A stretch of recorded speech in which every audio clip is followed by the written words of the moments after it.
the 23rd ranked Pitt Panthers are on the prowl, looking to ruin the Brigade's festive day.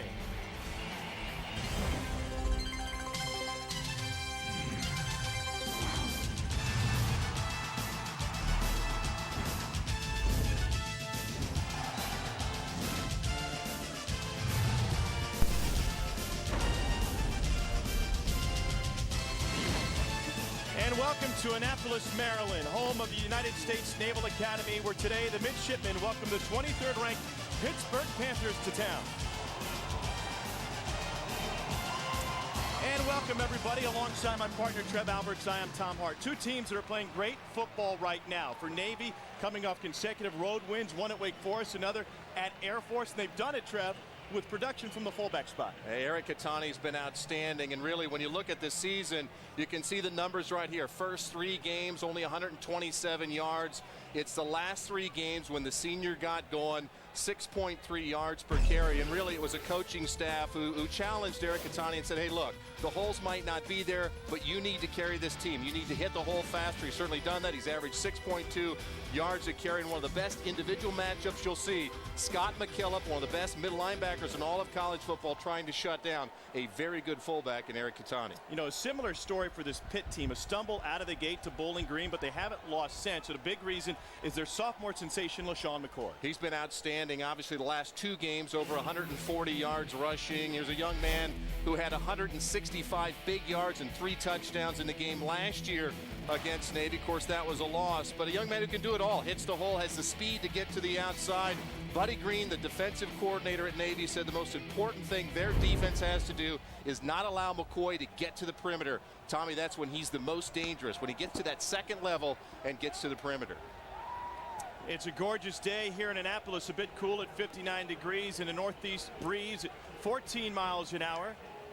Might be an issue later on in this game. Today's broadcast is being brought to you in stunning high definition.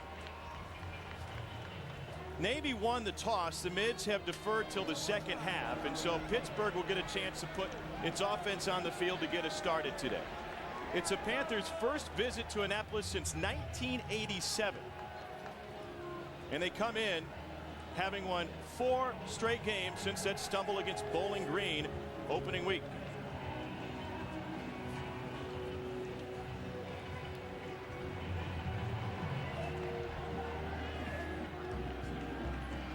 John Teague, a freshman from Hickory, North Carolina, will get us underway. And there's that breeze we told you about, blew the ball off the tee, so Teague will reset it. Only one kickoff has gone out of bounds off the foot of Teague this season, but it was a near costly one. And that final Rutgers drive in the last home win for Navy last time they were here. 2 weeks on the road and a week off, and the Mids happy to see their team back in Annapolis. Coach Ken Niamatalolos told us, he goes, I have to admit, I flinched in that situation. Our kids didn't flinch. They came back and obviously got that win. Here's Andre Wright from the 10. Wright trying to stretch it to the Pitt sidelines. Got a step and he's out.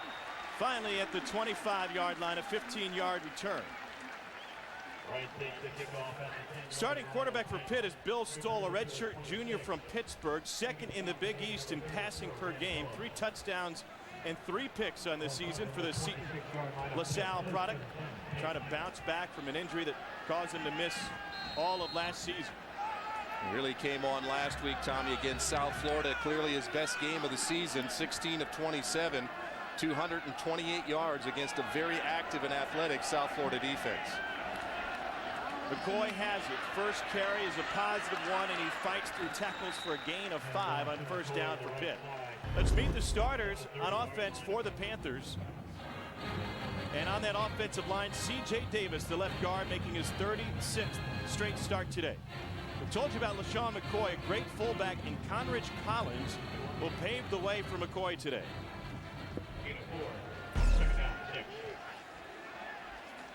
Second and 6 now for Pitt.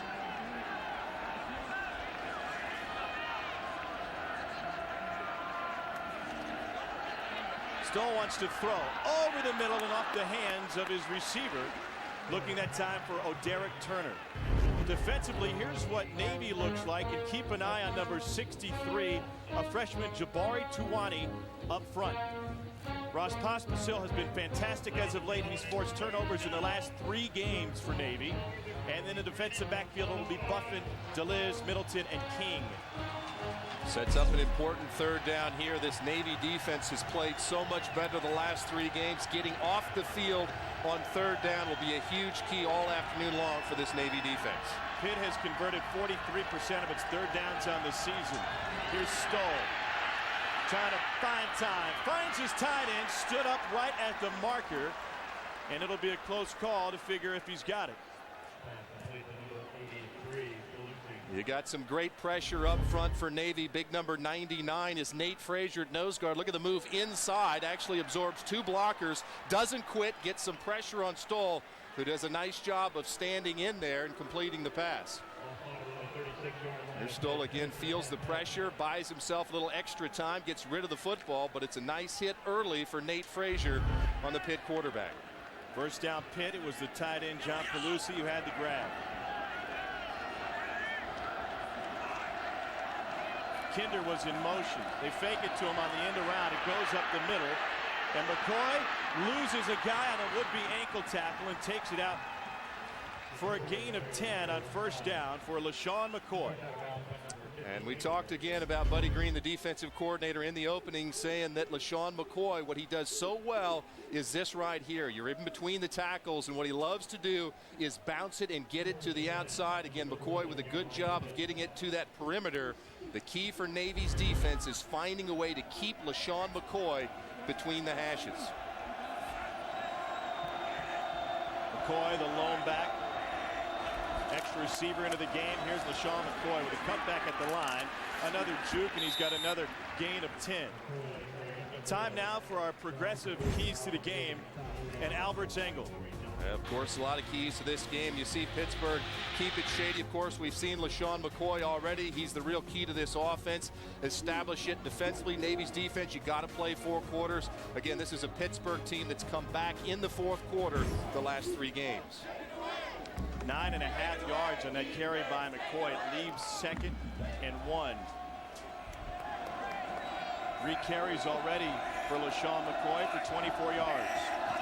That's Kinder in motion. Play action. Stoll. Had time. Now he has to throw it away. The pressure came. Take a look at what the Navy defense has done this season. Last year, less than a sack. They've got a sack and a half per game this season and averaging giving up just 29 points. What stands out the most to you, Trev? Well, that's the biggest point right there. You can look at the total yards. Certainly that's better. But defensively, it's all about points. And you go a 10-point differential in terms of being better by 10 points. Buddy Green's defense has made a lot of progress. It's a veteran defense. They're getting some good young play as well from guys like Jabari Tuani. 3rd and 1. Collins is the fullback for Pitt. McCoy has it. And he squirts out of the pile before he's finally brought down. Corey Johnson fell on him after Wyatt Middleton got the tackle. We talked a lot about fullback. Certainly Eric Catani, an outstanding player, but number 30 is Conrad Collins. Does a good job of hitting it up in the hole right there. There's Ross Pospisil, number 51. Lesean McCoy doing a nice job of getting behind his fullback, reading it, and getting enough for the first down. LaRod Stevens-Howling is now in the game for Pitt. As you see Collins, the fullback in front of him, will go in motion. Stevens-Howling spelling McCoy on this one. In the run, after a flag comes in on the tail end for LaRod Stevens-Howling, who had started 14 of the previous 15 games for Pitt before this. Lesean McCoy showed up and had a fantastic freshman season.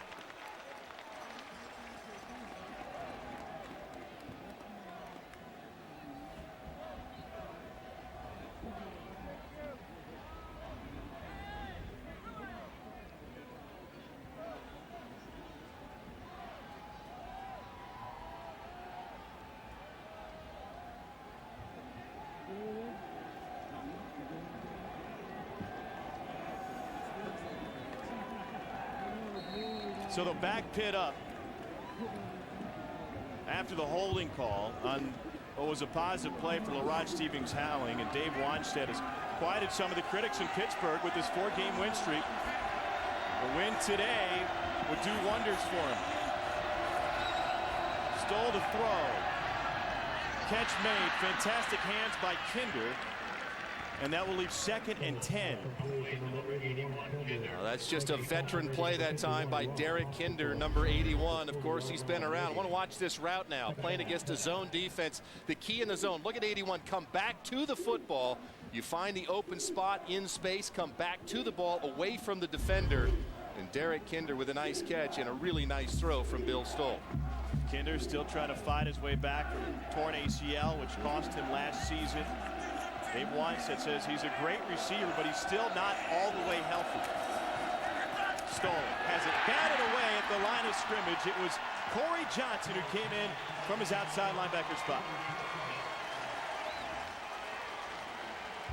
It's been a big role for Pitt with 4 straight wins, and here's why the pressure has been on the head man at Pitt and the former Panther offensive lineman. That Fiesta Bowl season of 04 was bad enough to get Walt Harris shown the door. They tied for the Big East title that year and went on to lose to Utah. And really, last year's game against this Navy team was kind of the low point. They lost to Navy. They were 2-4, but since that time, they've won 7-11. They've beat a couple top 10 teams, and Dave Wannstedt and crew have sort of turned it around at Pittsburgh. Pitt has already converted 2 third downs. Here they set up the screen, and McCoy has room. A little juke move at the 28. He may be gone. And Lesean Mccoy finally ridden out of bounds by Wyatt Middleton. A 38-yard gain on 3rd and 10. Love the play call that time by Matt Cavanaugh, the offensive coordinator. Look at the offensive line. They allow the pressure, get in the backfield.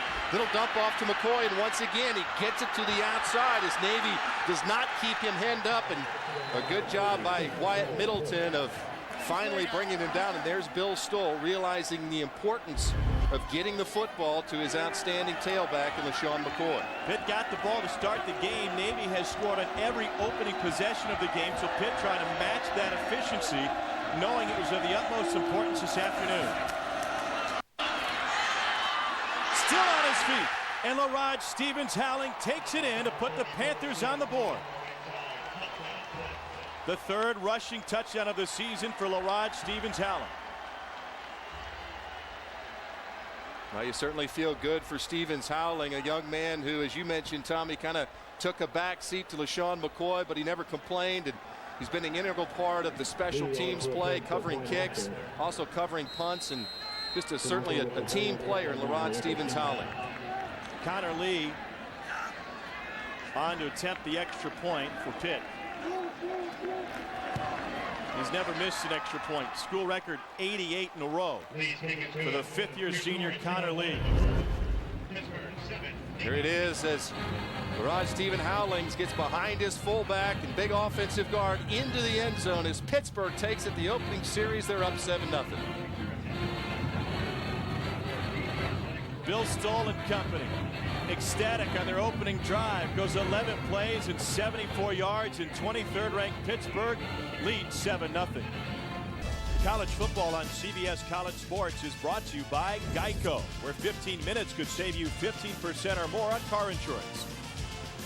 By Bud Light, endless refreshment from start to finish. Bud Light keeps it coming. And by the Home Depot, you can do it, we can help. Our score, Pittsburgh 7, Navy nothing. The scoring drive for the Panthers was impressive. 11 plays, 74 yards. Lesean Mccoy accounted for 62 of those yards.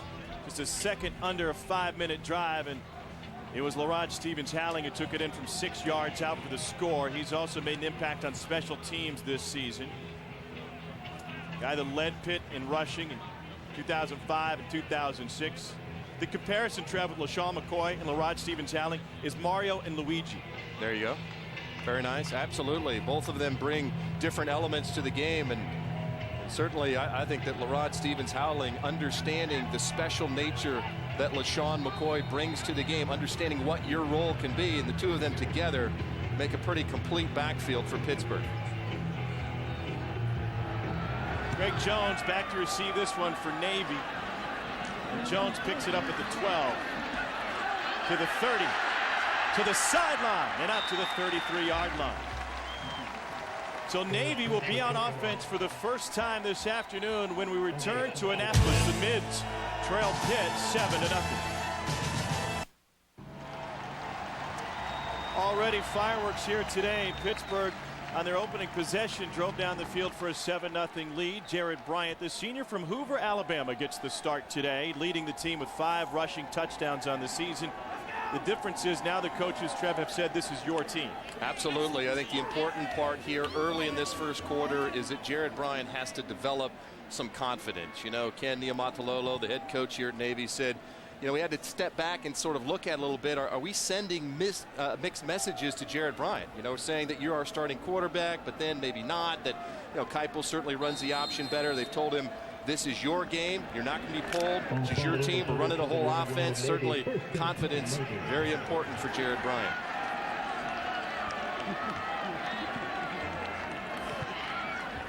Finnerty was in motion. Bryant wants to throw it to get us started. That's Tyree Barnes. And Barnes brought down by Aaron Berry. Here's what Navy looks like offensively.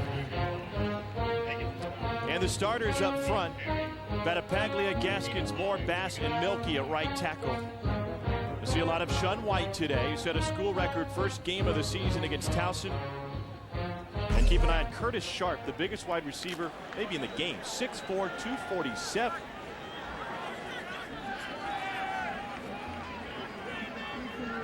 Second and 5 for Navy. Bryant on the option. Here's the pitch to Shun White. Had a step and brought down by Scott McKillop. First of many tackles we'll see from McKillop. Here are the starters for Pitt, and a change up front. Gus Mustakas gets to start today ahead of Mick Williams. Suffered a concussion in practice this week, will not play. McKillop, one of the nation's best tacklers, flanked by Austin Ransom and Greg Williams. And in the defensive backfield, Eric Thatcher, in this game last year, had a career-high 12 tackles. First and 10, Navy. Katani, the fullback, gets his first touch.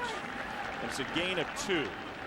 Let's take a look at Albert's angle, our progressive keys to the game. Obviously, offensively, Navy, we've already seen that Shun White has to get involved in this game early. It's been about the first 3 games, had over 100 yards in each game.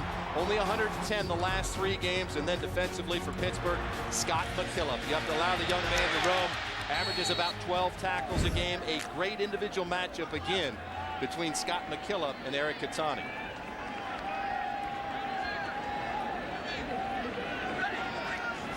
Bryant to throw again, and again a positive play. This time it's Mario Washington. The thing that tore Dave Wannstedt up in this game last year in the Navy win was that they allowed so many passing yards. He said we can't be victim to that again, yet Navy's taken advantage. That's exactly the point with this offense, is that you're going to get opportunities on the outside. And defensively, you work so hard in practice. Dave Wannstedt, Phil Bennett, the defensive coordinator. It's option, stop the fullback. Next thing you know, Jared Bryant throws out to Mario Washington, and it's a nice game. And on 3rd and short, Navy will move the chain again. Navy's been a good ground team for the last few years. They're second best in the nation this season, 314 yards a game behind that spread offense at Louisiana Lafayette. And another option team, number 5 in the nation, Air Force, a team that Navy was able to beat, even though they didn't get good offensive production last time out, Trev. Right on the pitch to Shun White. White with a good cutback. Great downfield blocking. He is gone. 40 yards for Shun White.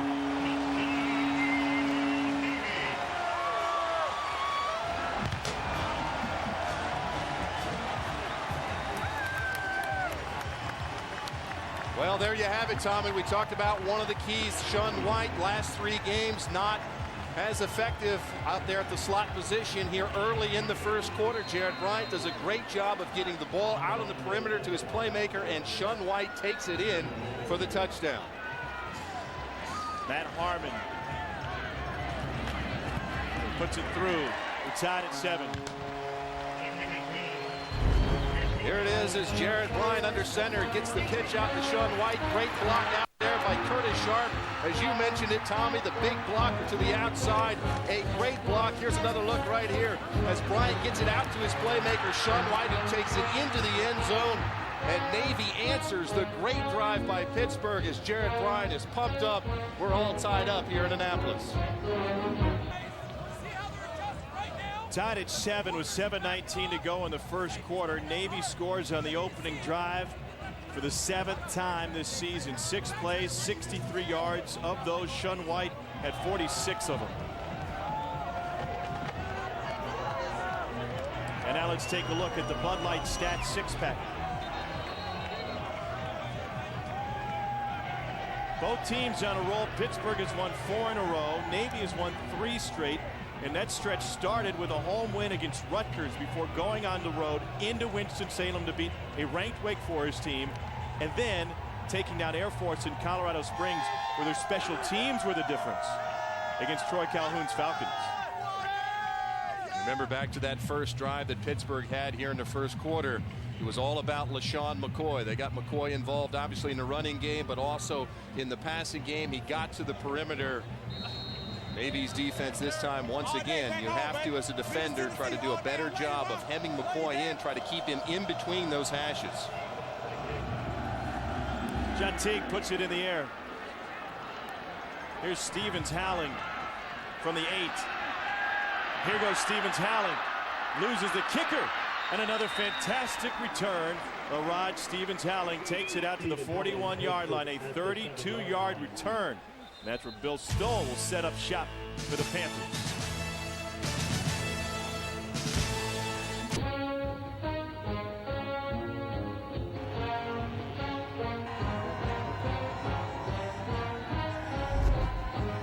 And we welcome you back to Annapolis. Pittsburgh and Navy are tied at 7.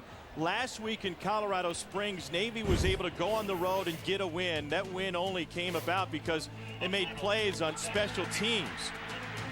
Trev, 2 blocked punts, one early on in the first quarter that was returned for a touchdown by Blake Carter, and then in the fourth quarter with the game on the line, Carter would do the honors, and Bobby Doyle fell on it in the end zone. A win that winning teams earn. When things aren't going well, you're able to pick it up in different areas. And I think that's the reason why Coach Niumatalolo was so proud of his team. I mean, they were the first to tell you they did not play very well offensively, even defensively. The offensive line had probably their worst game, but they were so proud of the fact that Navy found a way to win. And a guy like Blake Carter, who had started games last year, found a way to contribute to the team in a huge way. Freshman Jonathan Baldwin is checked in the game for Pitt, freshman receiver. On the ground, Pitt running it again behind sophomore Lesean Mccoy, who had a fantastic freshman season.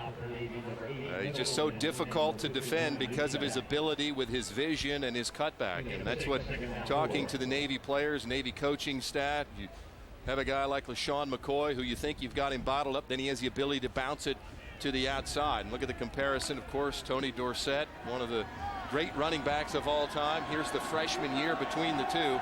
14 big touchdowns for Lesean Mccoy. Had a big one against Navy last season. A double overtime mid-win. Stoll going deep down the sideline. The freshman Baldwin has it. Out of bounds inside the 10 for Jonathan Baldwin, who had a huge game against South Florida, and now he steps up big here in the first. Huge play by Jonathan Baldwin, little play action. You're going to see the double move right here. It's Keetrick Buffin as he bites on that double move, and Jonathan Baldwin, with all of his speed and size, gets to the outside, and a beautiful throw by Bill Stoll. Here it is, little play action. Stoll again gets the man-to-man to the outside, little double move, and a great throw and catch by Jonathan Baldwin. 43-yard gain for Baldwin. And for quarterback Bill Stoll, he has distributed the ball well today. It's the 4th different player in the reception. The stick on McCoy comes from Wyatt Middleton and didn't get back to the line of scrimmage. Coaches just love Wyatt Middleton, and Buddy Green says he's the best tackler we have on our team. You see Pittsburgh as they pull an offensive guard there, but just a good job by Wyatt Middleton of recognizing, getting in the backfield, and making a sure tackle. Buddy Green well aware that Pitt is perfect inside the red zone this season. 18 of 18. And of those scores, 13 of them have been touchdowns.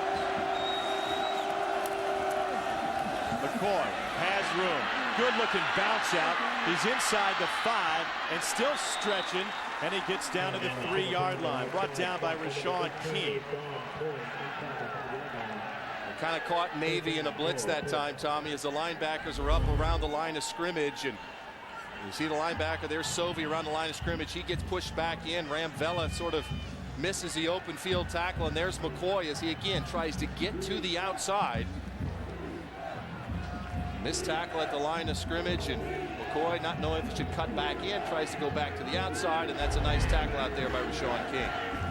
McCoy's breakout game this season came on the road in the Carrier Dome against Syracuse. 149 yards, first time over 100. And here he is into the end zone. Touchdown Pitt. The 8th rushing touchdown of the season for Lesean Mccoy.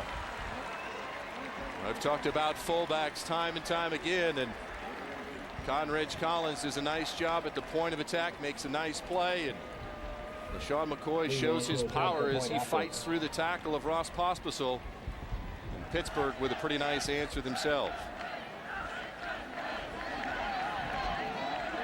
Here's Connor Lee. Another extra point good for Connor Lee. Take another look at this touchdown for Lesean McCoy. Take a look right here, Tommy. This is going to be your fullback, and he's going to lead right here to this side. And Lesean McCoy is just going to follow the block of Conridge Collins. Nothing real fancy. Good block there. It's one-on-one with Ross Pospisil. And Lesean McCoy simply drives him into the end zone for another touchdown. There's McCoy there as he reads a nice block by Collins. Off tackle into the end zone, and another nice drive by this Pittsburgh offense. But what was Trev, what was it that kept Lesean McCoy from really getting going this season? That Syracuse win was one where he got it going on the road. A fantastic game against South Florida. Was he a little bit rusty, a little slow out of the gate? Well, I think, as Coach Wanstead told us, he said, look, Lesean, at some point you have to appreciate a 3- and 4-yard run. I mean, when you have that kind of a year he had last year, of course, you're looking to bounce every play and make a touchdown every play. I think he's just accepted the fact that 3 and 4 yards rushing is okay. I think the offensive line's played better, and certainly Bill Stoll, the quarterback's done a pretty nice job beating man coverage. That opens things up for Lesean McCoy. 43 yards and a touchdown today for McCoy. So Pitt will put it in the air. Greg Jones and Alex Teach back to receive. This will be Jones from the 9. Great hang time on that kick, and Jones stuck at the 21. Watch live games online featuring big-time teams with CBS College Sports XXL. Log on to receive more inside access, interviews, and press conference coverage of your favorite teams. Get more action at cbscollegesports.com/XXL. So Jared Bryant, the senior from Hoover, Alabama, back out to direct this Navy attack. He was very precise throughout practice this week, and folks thought maybe Kenny Amadalola would open things up just a little bit. Here he is to throw again. Bryant hit from behind, loses the football. He fumbled 3 times against Air Force, and Pitt comes up with the turnover. Recovered by Pittsburgh. It's all about Jabal Sheard at defensive end, big number 97, Tommy. Look at Jared Bryant there as the little play action pass goes back. It's his blind shot right there as Sheard comes in, does a nice job of bringing the right arm down, getting the football out of there. And Pittsburgh with Gus Mustakas, big number 93, picks it up, and they're in great field goal position again. Mustakas, with his first start of the season, falls on the football. Pitt is 6th in the nation in sacks per game with nearly 3.5. And they find Bryant on first down.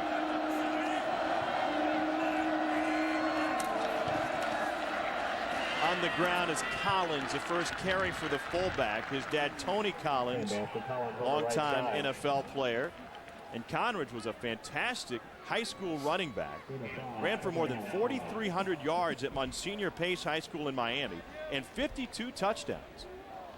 You see 2 great fullbacks today, Trev, for both sides, but very different responsibility. Very different in what they do, but equally important in terms of the success of their team's respective offense. Conridge Collins does a great job for his offense, and certainly Eric Catani the start for that triple option of Navy. This is Howling, Larod Stevens Howling.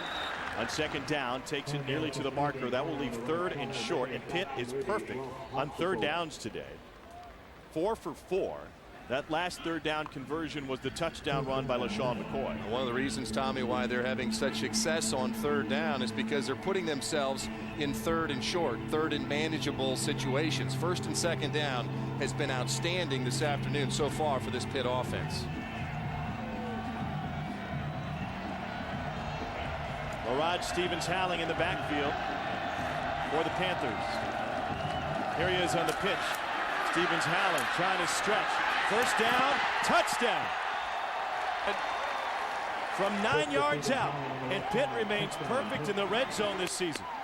And that's what makes this offense so difficult to defend. Of course, they have the power between the tackles, and the minute you line up, load up, try to slow down that power, of course, you get to speed to the outside. A great block on the outside. Derek Turner did a great job. 6'3", 205, just sort of absorbing the corners of Navy.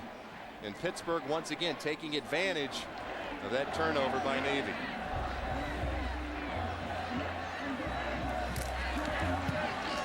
Extra point is perfect from Connor Lee. Once again, here it is, Tommy. You show a little action to the right, pitch it back to the left quickly. And look at the block on the outside right there. There it is. Derek Turner does a great job. Wide receivers obviously do a great job at Navy. Equally important on the outside for Pittsburgh as Derek Turner continues with his block and gets into the end zone for another touchdown for Pittsburgh. As Bill Stoll is excited as he understands the fact that when that running game gets established and get going, he's going to get some man-to-man opportunities on the outside with his very capable wide receivers. After the fumble, just 3 plays and 17 yards, and Larod Stevens-Howling has his second 2-touchdown game of the season.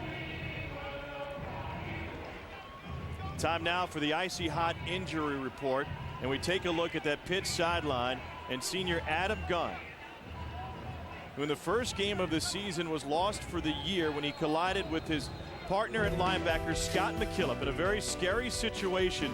A head-to-head collision sent Adam Gunn to the hospital with a broken neck.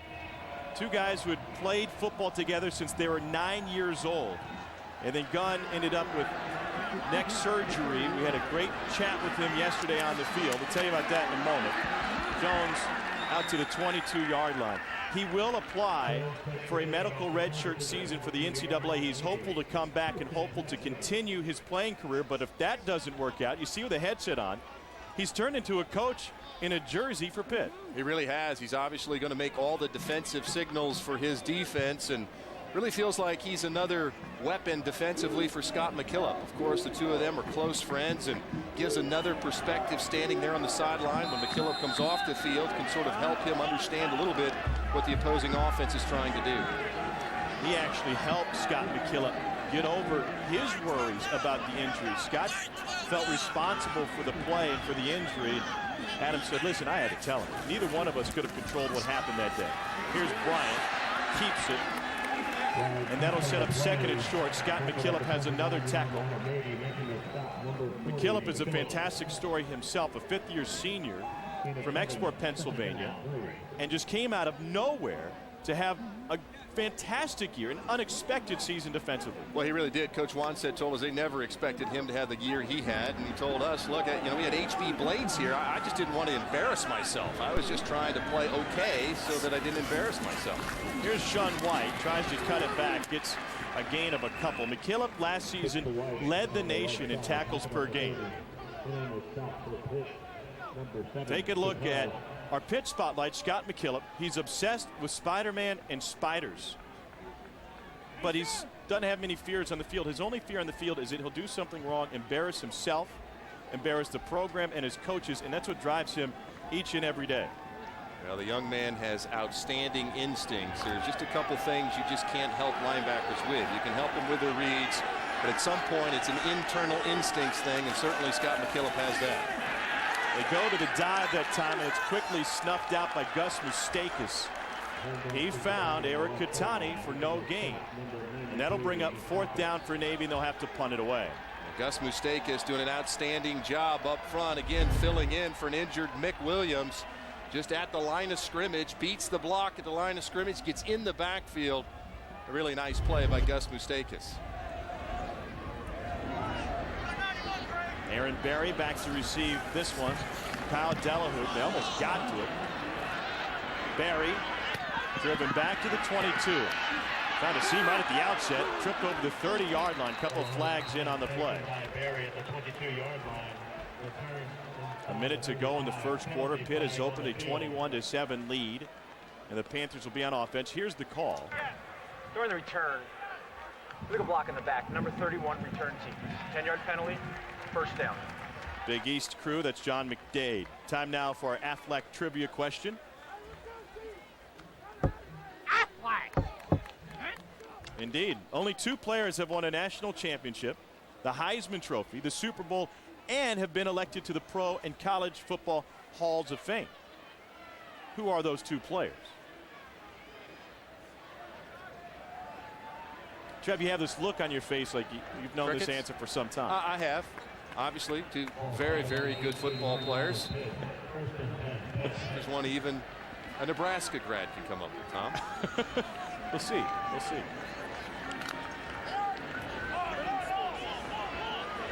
Well, the Mids get a chance to see their team here at home for the first time in a few weeks. Not the start that they envisioned, with Pitt in front 21-7. Rod Stevens howling with the carry for Pitt.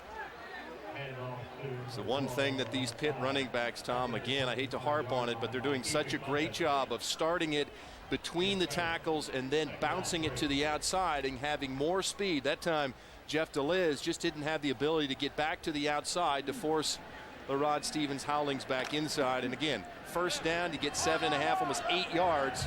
Certainly changes the complexion of everything you do offensively for Matt Cavanaugh with 2nd and short.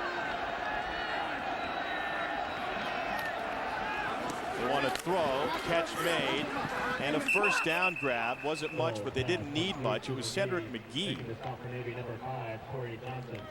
McGee, a redshirt junior from Fort Lauderdale, with the reception. Dave Wannstedt, of course, former head coach of the Miami Dolphins, still has a very strong influence on young guys in the South Florida area who remember him as the head coach there. And they've said, hey, this guy was a big influence on me, even though his stint with the Dolphins didn't end as he wanted it to. He's a guy that I want to play for.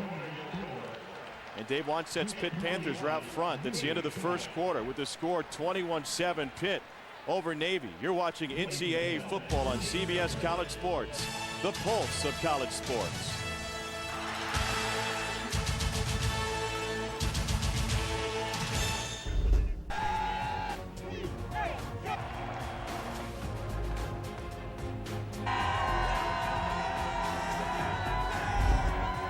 And we welcome you back to Annapolis. 21-7 Pittsburgh on top of Navy as we start the second quarter here today. A quick start for the Pitt Panthers. They scored on their opening drive. Here's a look at how they've done it. Well, Rod Stevens Hollings gets the first touchdown, but it was really a series dominated by Lesean Mccoy, both running and receiving. Here's Lesean McCoy getting a touchdown himself, and then they come back again after the turnover. Rod Stevens Hollings takes it in. 73 yards rushing so far for this Pittsburgh offense. Pittsburgh has dominated the time of possession. Navy's lone score didn't take them too long, but remember, Navy also fumbled the ball away and gave Pitt fantastic field position. On the first play, following a Pitt score. Bill Stoll will hand it off to the fullback Collins, and he's going to burst up the middle. Here he is still on his feet to midfield and all the way down to the 45-yard line. Conridge Collins doing his best. Eric Katani on that one. Well, you can certainly see that Conridge Collins isn't your prototypical fullback. Certainly has the ability to block, but here's a guy, as you mentioned earlier, Tom, that has the ability in the middle of the field, has his vision, his feet. Good job right there. See him run away from the tackler that time, Jeff DeLiz. And again, the speed, vision, bring it back to the inside. This running game of Pittsburgh, give credit to the offensive line of the Panthers. They certainly have dominated the line of scrimmage so far. Collins only had 31 yards in the season. He just got 25 on that one. Stoll tripped up and brought down, and a big-time play for the Navy defense as they finally get some pressure on Bill Stoll. Conridge Collins with that 25-yard run, one of the top fullbacks in the nation, and look at some of the company that he keeps. See Brandon Sutherland there. The Georgia Bulldogs just came back from an injury, and integral part of what Mark Richt is trying to get accomplished down in Athens. Jaworski Lane for Texas A&M, certainly one of the biggest ones, Tommy, at 285 pounds. The fullback was sort of a lost position for a while, but I think you see it coming back in college football the next few years. Second and long. Here's a swing out to McCoy. McCoy's going to reverse field. He's got a couple of blockers, including his quarterback out there. McCoy hustles to a first down. Stoll knocked the shoe off somebody.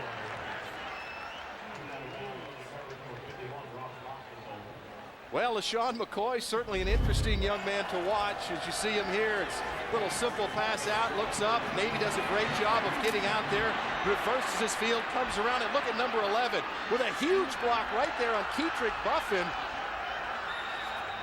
He knocked his shoes off. Look at Stoll as he has great form right there, just absolutely delivers a blow. And he kept at him, Trev. He finished the block. How's that for a quarterback? He's the anti-quarterback today. Another third and short for this Pittsburgh offense. Larod Stevens-Howling in there. The tight end by him switches sides. Baldwin, the freshman, in motion. Here's Larod Stevens-Howling. Another third down conversion for Pitt. They are perfect. Take a look at what Pitt did their first 3 possessions. 5-minute drive to score on their opening drive. 5 plays, 58 yards on their second drive, and then after the fumble recovery, they only needed 3 plays to get it in from 17 yards out. And they are marching again. And what they've been doing, Tommy, again, is they've done a great job of first down. Whether it being the passing game or getting, 6-7 yards on first down, it's allowed the offense easy conversions on third down.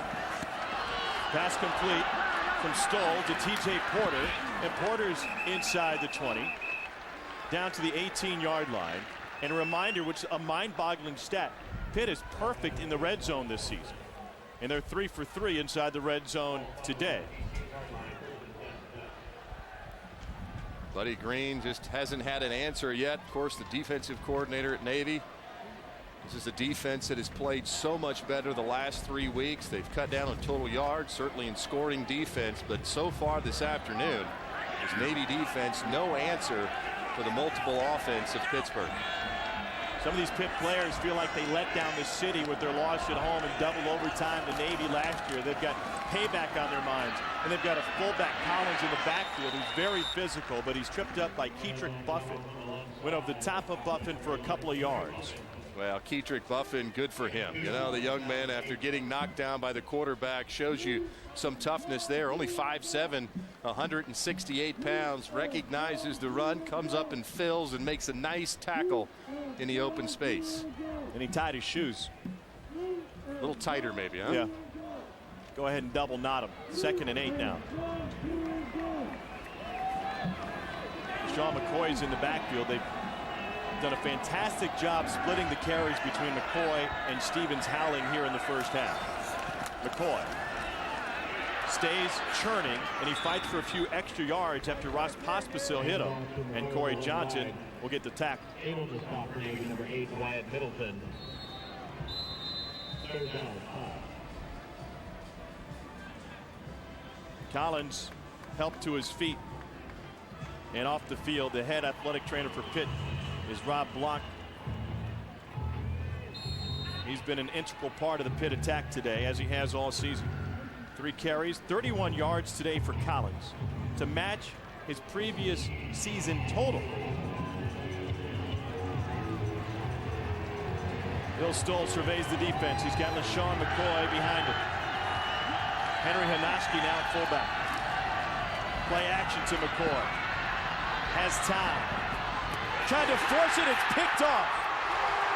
Rashawn King still on his feet, and King down the sideline. Rashawn King with a cutback, and he's inside the 10. Joe Thomas finally brought him down. Return to the 8-yard line of Pitt. See Stoll here, he had man-to-man on the outside, little play action as he wanted to go to TJ Porter, rolling to the right. And look at Lesean King as he does a great job of laying off at the last minute, reads the throw by Stoll. Stoll just waited a little too long, Porter was open, and Lesean King all the way down the sideline puts this Navy offense in great field position inside the 10-yard line. King, the senior from Raleigh's Ravenscroft School, may have run out of gas. The first time this season that the Panthers have failed to score in the red zone. Not only did they fail to score, but field position has been flipped on him. A 91-yard return for King. And Navy quickly hustles to the football. Jared Bryant under center. Bryant will keep. Touchdown, Navy.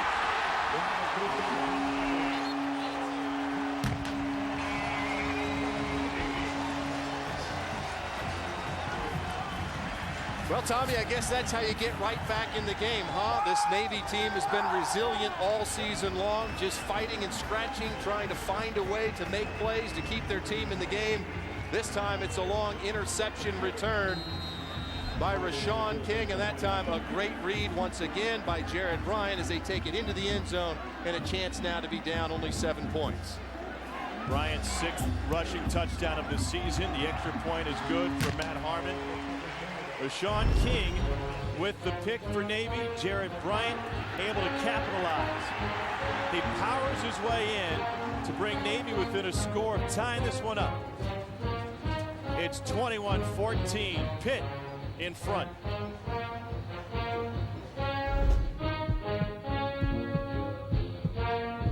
All right, sports fans, it's time to find Geico's Ultimate Fan. Tonight's winner will receive Geico t-shirts, hats, and an upgrade to courtside seats, and could star in a real Geico commercial. Let's see who it's gonna be. It looks like we have a winner. Yes, we do, folks. How about that? Congratulations. And remember, saving money at Geico.com, so easy a caveman can do it. It's game time. Skybox is right up here in section la-di-da. How's everybody doing? Can anybody tell me what inning we're in? All right, boys, we taking back the high life. See, the high life is about sitting in the sun and watching your favorite pitcher get lit up. Take him out. And they can't even hear me through this glass. Come on, boys. Need to smell me a hot dog or something. Just know I'm alive. Woo! Let me pass out some high life. That's what I'm talking about. Damn, I can explain. Dare you! You bought a playoff tickets for an anniversary gift. If love is a game, you're a loser, so take cover with Shroom and Swiss. Watch out for that big TV set. It looks like you're already missed. Ha, ha, ha.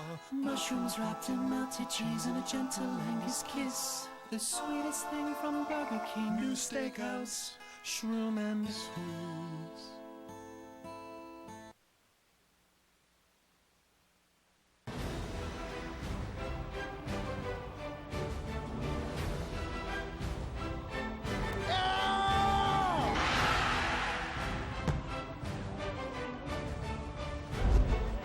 A high-flying affair here in the first half in Annapolis. 21-14, Pittsburgh in front.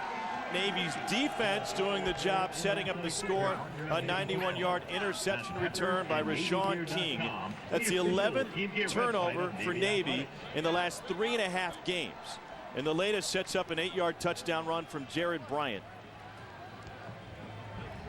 Among the interceptions and fumble recoveries, the 2 block punts at Air Force. This is a 4-win Navy team, Trev, that's 2 wins away from bowl eligibility. I think the difference is this year, they just make the plays. They just make the plays, and wouldn't you know it, it's Lesean King involved once again down on the goal line. You remember last year against Pittsburgh, he actually was beaten by O'Derrick Turner on a fade route. And then, of course, in that double overtime, as Darryl Strong went down into the end zone, it was Lesean King who stepped up and made a huge play to preserve the victory for Navy. And here once again, The senior cornerback steps up, makes a huge play for that Navy defense. And the offense takes advantage, and now they find themselves only down 7 points. Indeed, he had his redemption last season in that game. Adding to it here from the 22, it's Andre Wright. And Wright has the sideline, past the kicker, past midfield, and Pitt will be in perfect field position again, finally brought down by Craig Schaefer. Bill Stoll trying to work with a short memory when we return. Catch all the college action all the time with XXL, presented by Sheridan. Watch live games and video of all your favorite teams and sports. Go to cbssports.com/XXL.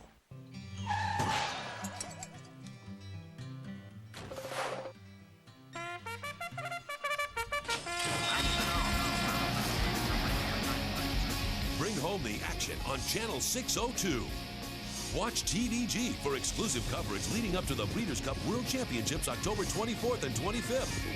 Live horse racing, 17 hours a day, 7 days a week, all year long. Check out TVG, Channel 602. Hi, welcome to Progressive.com. How can I help you?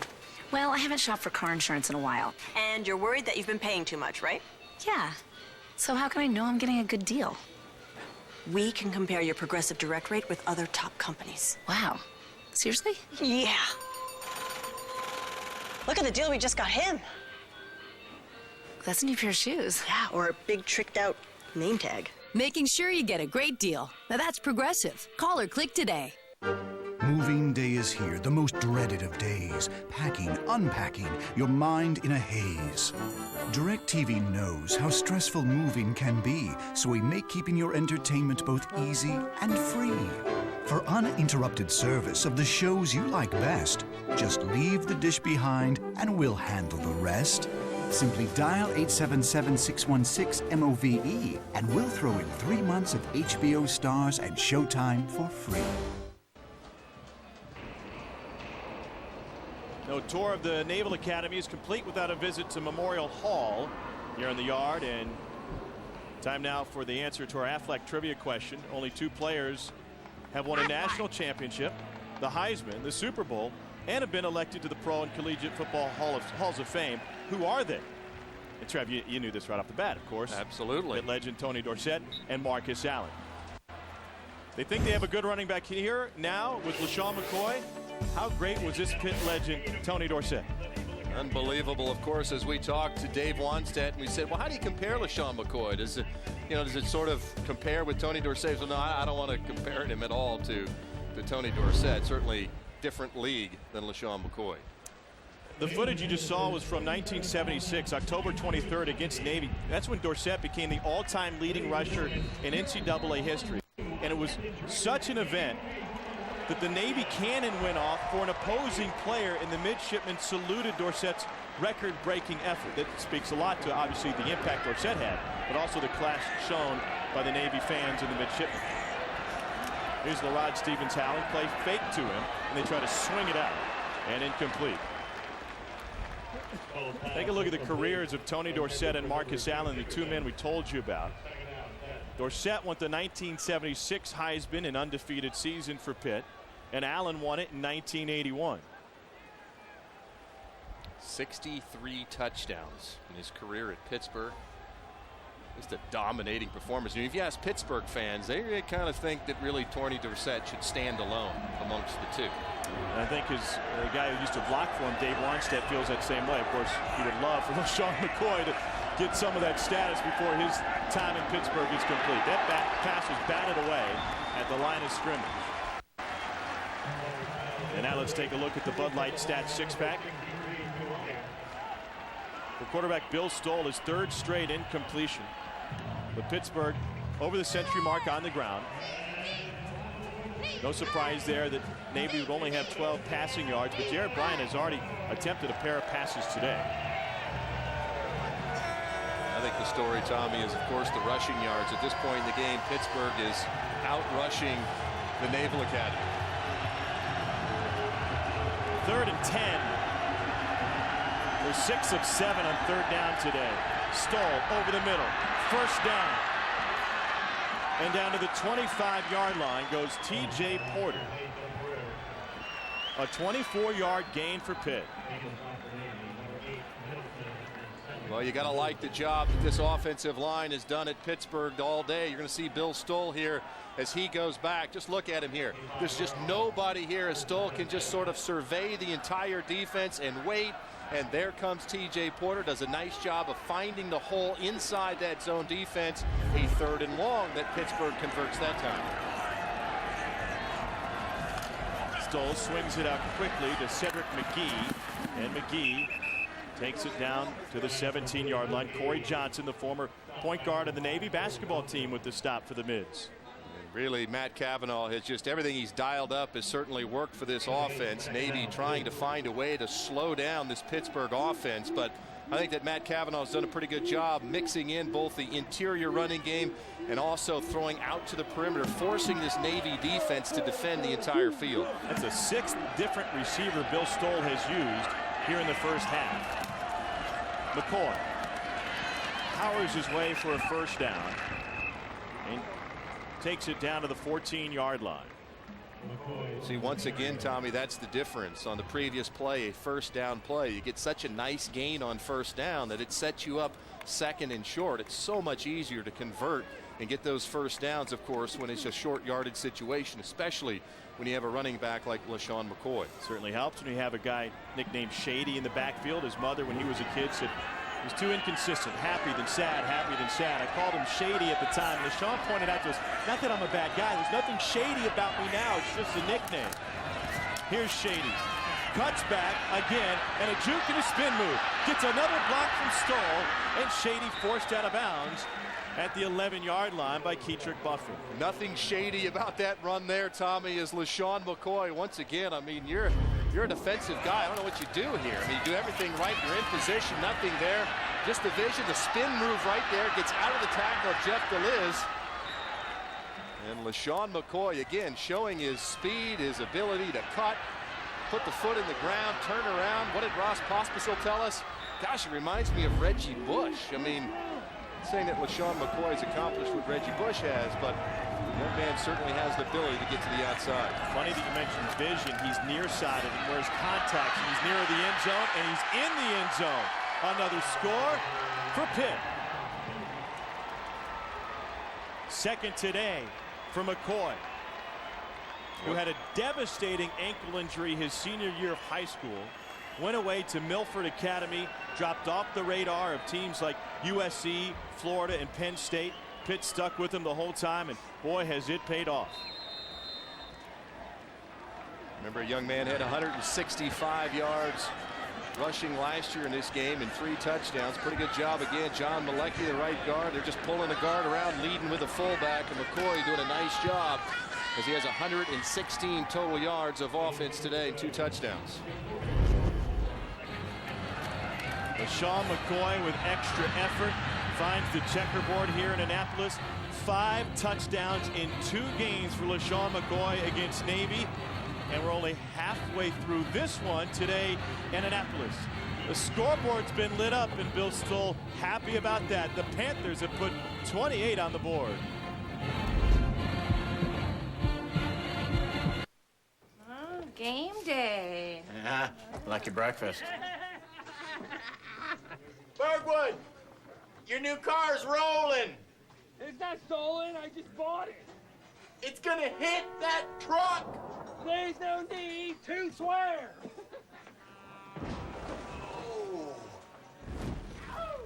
Hot car, huh? It's on fire. Do you have new car replacement? Call Allstate to sign up today. Are you in good hands? Your car performs better when things are simple, and it's easy to see how the maze of plumbing under the hood can limit its potential. A K&N air intake system replaces the maze with a single custom-engineered tube. The result? Up to 10% more horsepower. Guaranteed. A dramatic increase you can actually feel. Make your move with K&N, the world's best air intake system. 47. I'm comfortable in jeans that are tough. I'm comfortable in jeans that last. I'm comfortable in Wrangler. Real comfortable. Wrangler 5-star premium denim jeans. Built tough with long-lasting heavyweight denim. Built comfortable with relaxed fit. Satisfaction guaranteed. Wrangler, real, comfortable jeans.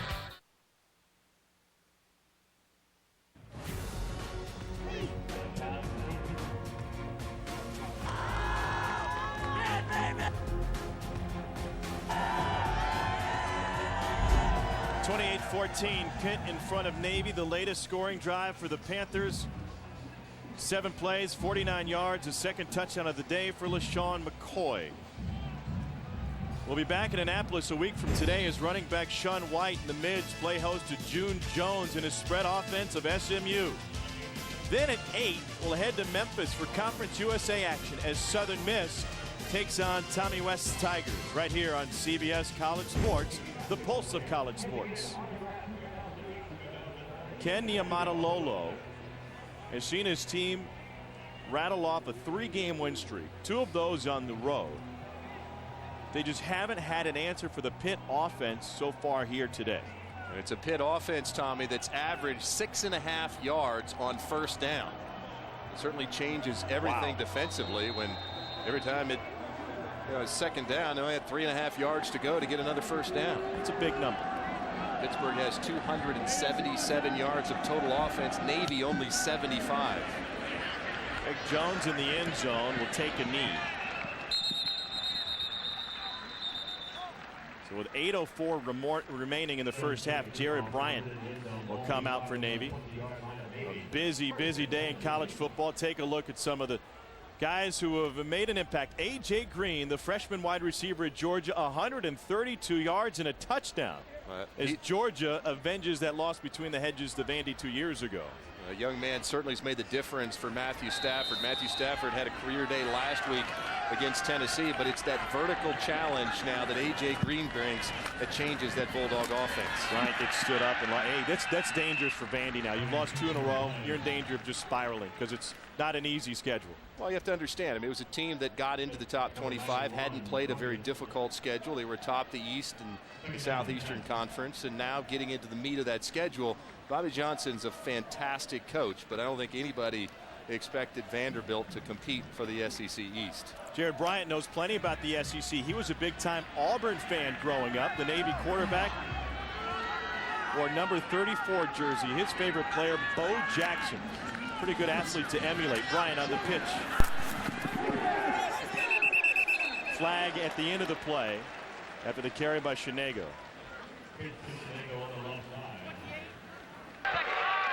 Personal foul, face mask, 28 defense, 15-yard penalty, automatic first down. Jared Bryant is from Hoover, Alabama, in the heart of SEC country. Take a look at the remaining conference games for some of the powers. Yeah, obviously Florida and Georgia, those are the 2 that most thought would come out of the East. Those 2 will meet a little bit later on. Georgia at LSU. You wonder about the mental makeup of LSU. They play South Carolina this afternoon. So clearly the story in the West, Tommy, though, has been Alabama and the dominating performance they've had on both sides of the ball up front. Nick Saban and crew, I think, really just a year ahead at this point where a lot of people thought they would be. 1st and 10 Navy. Katani on the carry goes forward for a couple. You know what's also telling about that graphic? There was no Tennessee on there. There's no mention of the Tennessee Volunteers.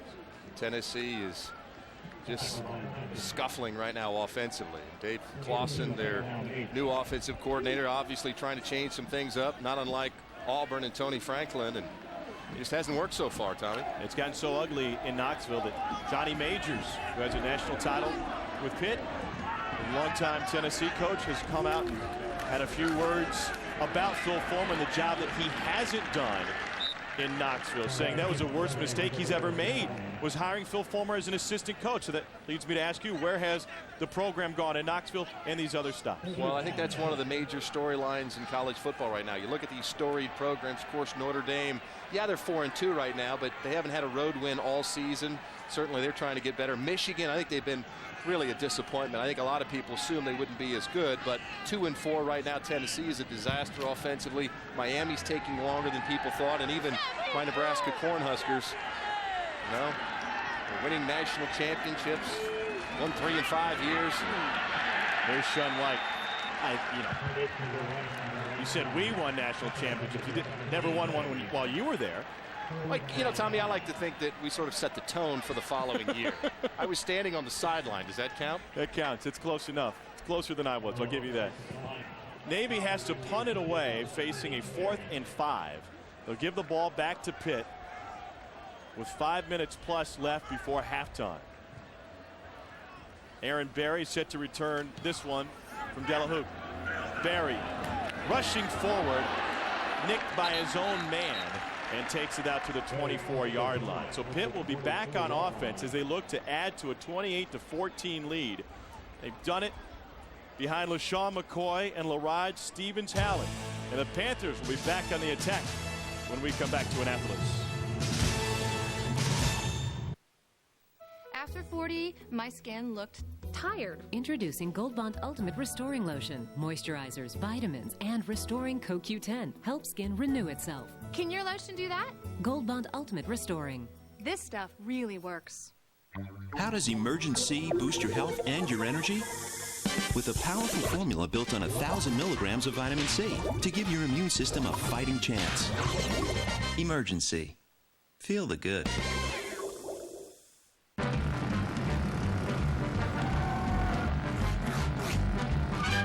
Of course Geico sponsors Mike's Race Car because they insure everything race car fans love. RVs, motorcycles, ATVs. Tell you one thing they can insure them. Lauren Wallace. Because Lauren Wallace is made of lightning. Those guys are like, hey, where's Lauren? He was just here a minute ago. I'm 100 miles away, son. Ready to strike. Geico, saving you money on insurance for your car and the other stuff that moves you. Have work to do? You need a truck. Step up to the best. It's GMC Truck Month. Check out the Sierra 1500 with better available V8 fuel economy than Toyota Tundra. It's time to go to work. It's GMC Truck Month. Get $5,000 cash back on GMC Sierra. And introducing financing that fits. See your dealer for access to hundreds of banks, all competing to get you the best rate possible, even with no down payment for qualified buyers. For 365 days a year, all efforts point to one date. That's the Army-Navy game. The year was 1960 with Navy pinned at its own 1-yard line. Joe Bellino rambled 58 yards in a run that changed the game. And on the game's final play, Bellino's interception preserved the Midshipmen's victory. Final score, Navy 17, Army 12. And of course, they're looking forward to that Army matchup again this year. After that win in Colorado Springs, Navy is in fantastic position to hold on to one of the most coveted trophies in all of college football. Trying to win their 6th straight Commander-in-Chief trophies. Certainly Paul Johnson was an integral part of the start of that. Ken Niumatalolo trying to continue that trend. See if Navy's defense can sort of stop the trend we've seen so far this afternoon of not having any answer for this Pittsburgh offense. Fullback Collins is back in the game. Here's TJ Porter. Porter up to the 32-yard line. Got wrestled to the ground late. And the Pitt fans in attendance wanted a flag. There are a lot of Pitt fans who have made this trip down. It's a record crowd here today. And they're all wearing blue and gold for various reasons, but a lot of that blue and gold belongs to Pitt. I see TJ Porter as he gets to the outside again. That's Rashawn King. He's still inbound, so King does the right thing. You have to get him down. Porter now with 3 catches for 42 yards. Again, another really nice gain on first down. Here's Stevens-Halley. Change direction in the backfield. Try to lower the shoulder against Rashawn King, who runs it out of bounds. Stevens-Halley has been fantastic in the backfield for Pitt. So has their superstar, Lesean Mccoy. Well, he really has. You can see him here. He's can do it all here in the pass game in the middle of the field, but it's that right there that separates Lesean Mccoy. It's the ability to get to the outside. Then here's the power as he gets between the tackles. That's one of his touchdowns. 2 touchdowns this afternoon there to the left side. Lesean Mccoy showing all of his moves, both in the running game and then, of course, in the passing game as well. He wears a Superman t-shirt under that game jersey, and he's looked like the superhero for them today. And what a career for a guy just in his 2nd season who thought all of a sudden all these big-time programs were recruiting him and they didn't want him. He had to go off to prep school. and he wasn't even the starting running back there, and he's fought back from a devastating ankle injury. Now, the young man talked to us about this game, and he said, you know, the surprising thing is that Navy hit the hardest. Of all the teams we played last week, Navy hit the hardest, and he was really looking forward to a chance to play this Naval Academy once again. It's been a four-headed monster for Pitt. McCoy, Collins on the Pitt side, White and Catani, and it's been, that monster's been ugly for Navy so far. Only 52 yards combined between Sean White and Eric Catani. What can they do to get those guys going? Well, bottom line is I think he's still got to continue running the option. It just depends on what Pittsburgh does defensively. I think first and foremost, Pittsburgh's had the ball all afternoon. They've done a great job on offense, and they've kept Jared Bryant and this Navy offense on the sideline. Pitt's had the ball for 17 minutes here in the first half to just 7 for Navy. Larod Stevens-Howling with the gain of 1. Later in the game, we'll have the Home Depot Tools for Success. That's a nice play that time. Again, this Navy defense trying to do a better job on first down defense. That time Corey Johnson did a nice job of feeling number 5. You see Corey Johnson trying to encourage his teammates to make a stop here. They need to get off the field. At least it's 2nd and long. Johnson had 9 tackles last week against Air Force. Oh, you're fucking dead. You know that? 2nd and 9. Stoll. Flushed. Swings it out with a sidearm to Collins. And Collins will be a yard short of the first down. Conrad Collins had 4 catches for 25 yards in Pitt's upset win in Tampa against South Florida. Their second straight win against a ranked opponent on the road in Big East play. And that's what makes this offense so difficult. That's the 7th different player to catch a pass this afternoon. And when you have a fullback like Collins, Tommy, who after the initial block is made can slip out and become that sort of check down running back for your offense, really difficult as a linebacker. You come on the blitz, he picks you up, then you just dump it off to Collins and clearly has the ability to convert. Porter in motion. Play action, looking for Porter, goes underneath to the tight end off the hands of Nate Byam, the junior from Franklin, Pennsylvania. One of the few poor throws this afternoon from Bill Stoll. Had it set up really nicely. Again, 3rd and short, so Navy assuming it's going to be a run. You play action, you slip the tight end. That's an easy throw out into the flat for Byam. Bill Stoll, the ball just sailed on him a little bit. Very important once again, Navy. Nice job that time. Get off the field, force a 3 and out. Here's Dave Bridus to punt it away to Mario Washington. Bridus, the punter, is a mixed martial artist. His game film contains Kimbo Slice highlights. Mario Washington at the 19. Washington finds a couple of yards. Navy gets it back here with under 3 minutes to go before the half. Let's take a look at what some former Navy football players are up to today. Here's Jervy Alata, who played here in the mid to late 90s as a free safety. His surface selection was surface warfare. Now resides in San Diego, where he is a mine warfare operations officer.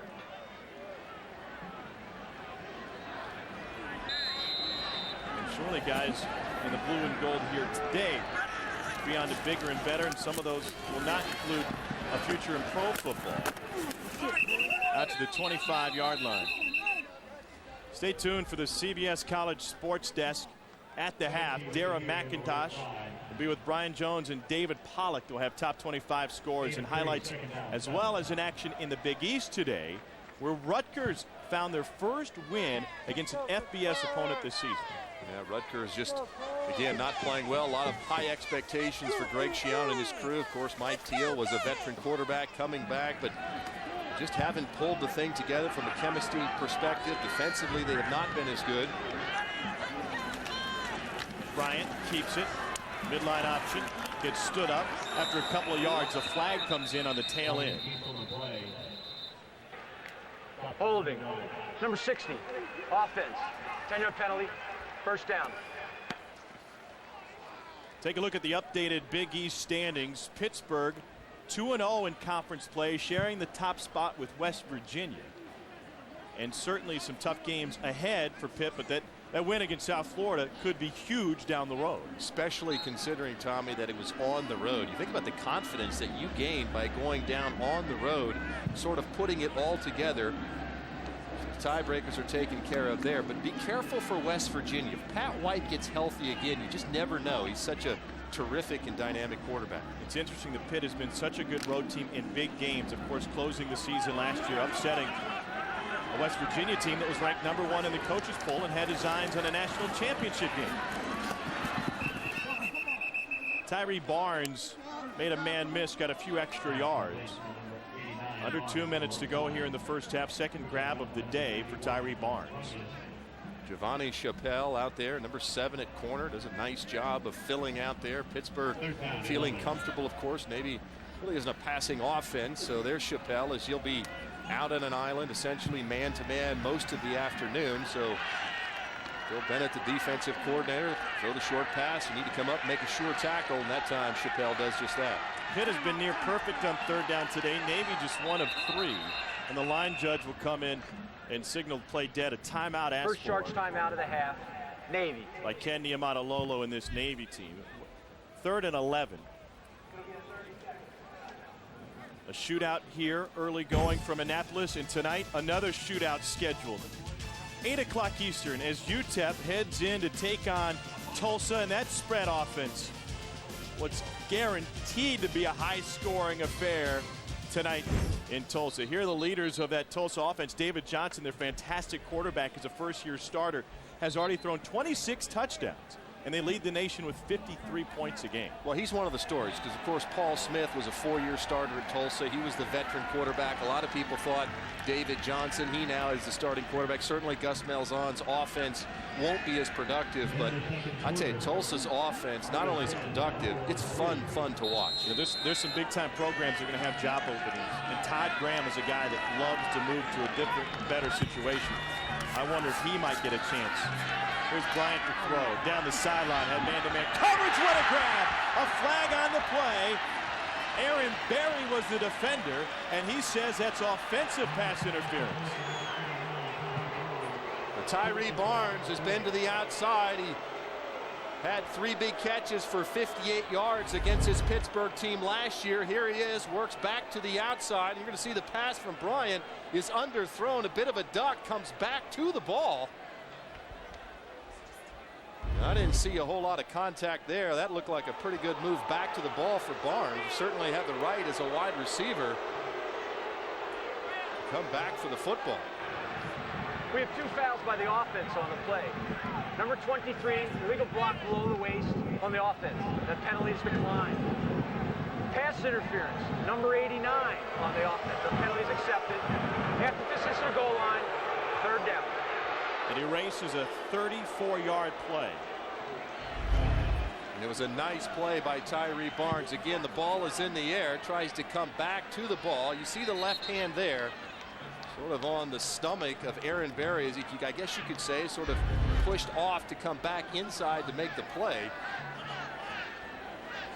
I don't know what the alternative is, Tom. If the ball's in the air and a guy's on the inside of you, he's just supposed to stop. You have a right to come back to the ball. Pretty good coverage by Aaron Berry that time. Tyree Barnes making his 20th straight start for Navy today. Catches come in bunches for Barnes. He had 4 straight games with multiple catches before that Air Force contest, where he was held without a grab. That's what happens in this offense. They have success running the ball. They may hit you a couple times. You might not get another opportunity. Barnes matched up with Berry again. Bryant running the option. Bryant keeps it up the hash mark and leapfrogs his man to take it to the 25-yard line. Aaron Berry will get credit with the tackle. I'm not sure he touched Bryant, who just dove over the top. 15-yard gain. And that time was a great read by Jared Bryant. See the quarterback here, a little read, doesn't give to the fullback, doesn't pitch it, does a good job of getting up the field, and Aaron Berry comes in and makes a nice play. Pittsburgh uses a timeout with 1:25 to go before halftime. That was a 3rd down play. It leaves 4th and 7 for Navy, and quarterback Jared Bryant who's rushed for 31 yards today. He's perfect 3 for 3 in the air.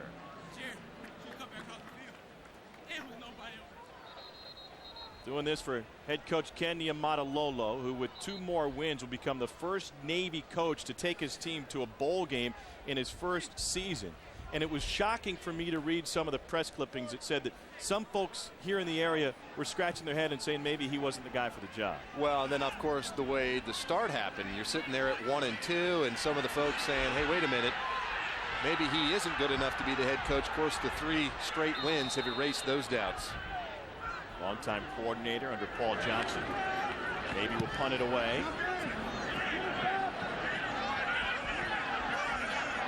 Third punt of the day for the Mids. And the clock will stop with 1:16 remaining before the half. Here's what other first-year coaches have done in their time here at Navy. Paul Johnson, who went on to a tremendous career here before leaving for the flats of Georgia Tech, was just 2-10 in his first season as he had to rebuild the program with the help, of course, of Ken Niumatalolo. Yeah, I think the difference, of course, is Coach Niumatalolo taking over. This is an offense and defense. It's still some of the staff. Buddy Green's left over. Ivan Jasper, the offensive coordinator, is still here. Certainly there's some continuity with the coaching staff when Coach Johnson left. Lesean Mccoy with a burst, a first down and more. Lesean Mccoy bounces it outside, and McCoy with an extra burst takes it all the way. A 58-yard sprint for Shady.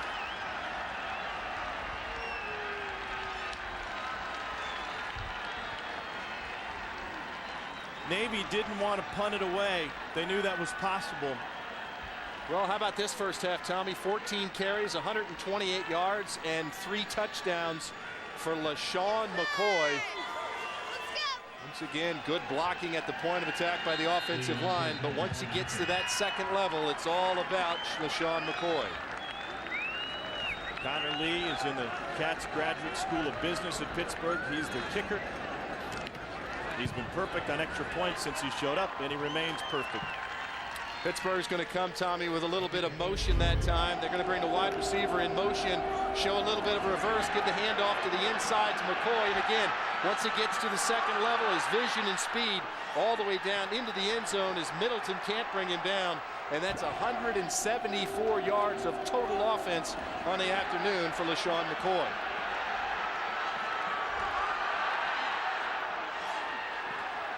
Being near side, it really doesn't bother you when guys are behind you. Doesn't really make a difference, does it, Tommy? Again, it's the offensive line. You show them that reversed, you get the offensive line and you get that defensive line and linebackers to sort of freeze just a minute to make sure it's not a reverse, hand it to the inside to McCoy, and once he gets to the second level, it's all individual athleticism for Lesean Mccoy. Pittsburgh trying to add to this 4-game win streak after stumbling against Bowling Green in the opener. A 58-yard play for Lesean McCoy. Took 12 seconds off the clock. And showing love to that offensive line. John Malecki, junior from Murraysville, Pennsylvania, gets a hug.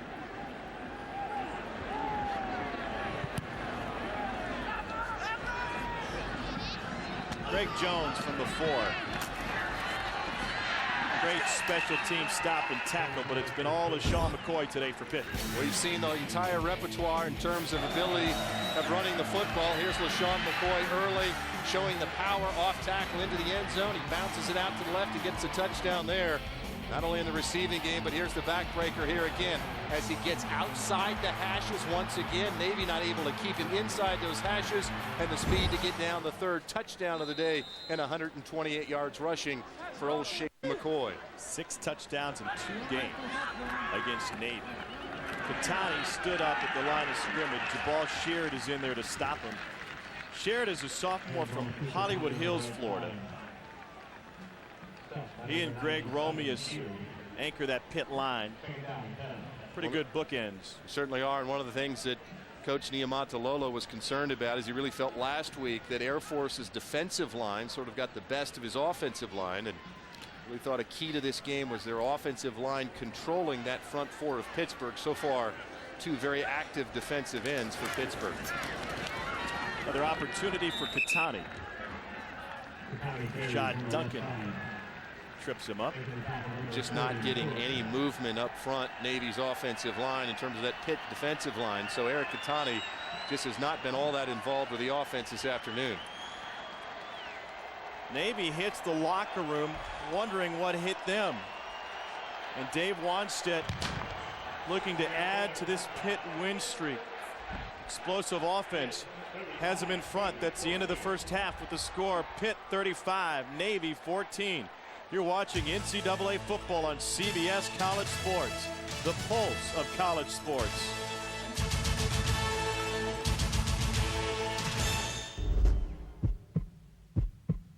Ground control, we have a problem. Switching to lithium power. I feel better already. Energizer Ultimate Lithium, the world's longest lasting AA battery and high-tech devices. Energizer, keep going. Welcome to Progressive.com. Ah, I see you have a list. So I only pay for the features that I need. So let's customize your policy.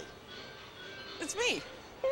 Now just add or subtract what you need. I want lots of coverage, a little less, a low deductible, and roadside assistance. That was easy. Your satisfaction is our policy. It's a little insurance joke. Really little. There it goes. Getting the policy and the price you want. Now that's Progressive. Call or click today. Switch your old dandruff shampoo to one that's clearly different. New Selsun Blue Naturals. Clearly stops flakes and itch. So soft. Clearly gentle with vitamins and botanicals. New Selsun Blue Naturals. The difference is clear.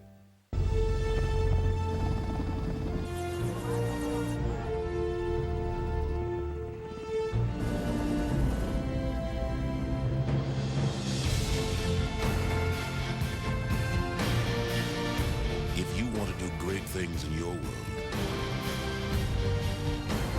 spend some time in ours.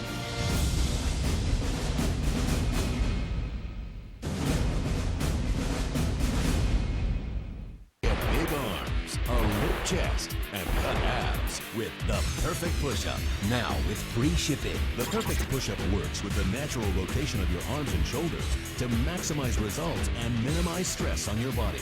With the perfect push-up, your hands, arms, and shoulders rotate 90 degrees, just like in a punch. All the energy of the push-up is captured and transmitted right where you want it, to the muscles. There's no wasted effort, just muscle-building movement.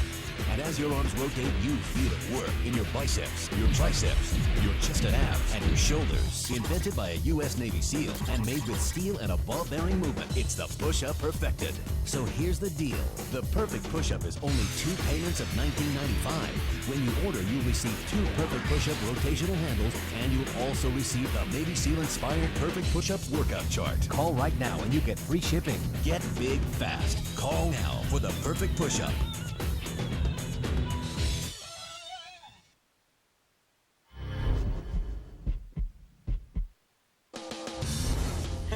Hello and welcome to the CBS College Sports Desk halftime edition of Pitt at Navy. Alongside David Pollack and Brian Jones, I am Dara McIntosh. Let's get you caught up on the day's action, but first, guys, your thoughts on the first half as Pitt is running away with this game. Lesean Mccoy, if you've heard of him, you're seeing a lot of him. A $128, 14 carries in the first half. Pittsburgh offense still 100% in the red zone. They score. Pitt looking good. Yeah, Rashawn King, for Navy, if he doesn't get that 80-yard interception return, it would be 42-7. But Sean White, that's who you have to stop on that Navy offense. Thus far, he only has 48 yards in the first half. Isn't he an Olympic skier? Or? 60-meter champion. 60-meter dash champion. There's more football. We'll get back to that in the second half. Let's get you caught up on some other games. Number 2, Alabama hosting Ole Miss, and we know what happens to these ranked teams. BYU set it off. Sometimes they get beat. Let's go out and see what's going on in Tuscaloosa. 7:39 left in the first, no score. Oh, Ole Miss has never won in Tuscaloosa, but Devon Sneedy hands it off to Enrique Davis. Trying to change his score. Outside, 62 yards before he's brought down. Only a field goal in that series for Ole Miss. John Parker Wilson dropped back. That's what you call a dime. You couldn't throw it any better. Marquise Mays, touchdown. Bama looking good. That's right. They look good right now. They're up 24-3 at the half. And look at Javon Sneed. He's only got 38 yards and an INT, but John Parker Wilson, 152 yards and 2 scores. They scored 17 in the second there to take that lead at the half. And number 3, Penn State is falling down to Michigan like they've done for the last 9 in a row. That's right, but it's only the first quarter, so there's still a lot of football. Stop hating over there, BJ. Let's stay in the Big Ten and go down out to Michigan State, East Lansing, Michigan, where they host number 12 Ohio State. Oh, there goes that man Terrell Pryor on the play action. Fools everyone. Pick up your job. 18 yards for the score. Ohio State up 7-0. Let's do it again. I can run. I can throw, Coach. Brian Rubisky, Terrell Pryor to Brian Rubisky in the end zone. Ohio State rolling over your Spartans, BJ. Still in the first. They're not my Spartans. I don't want them, especially after this game. Pryor passes to Brian. Somebody knock the ball down. Just knock it down. Come on, tackle him or something. Chris Wells punching in on the next play, but Ohio State will go up 28-zip at the half of that one. USC versus Washington State. First quarter, USC already up 14-zip. Oh, let's play some darts. That's right. Sanchez with the dart to Ronald Johnson, 3-yard touchdown. No McKnight, no problem. Nice little stutter step by C.J. Gamble, 19-yard scamper. Put the PAT in. He missed the PAT. 41-zip. USC is over Washington State at the half, so they're coming back. Let's talk about those that Big Ten game. Michigan. Which one?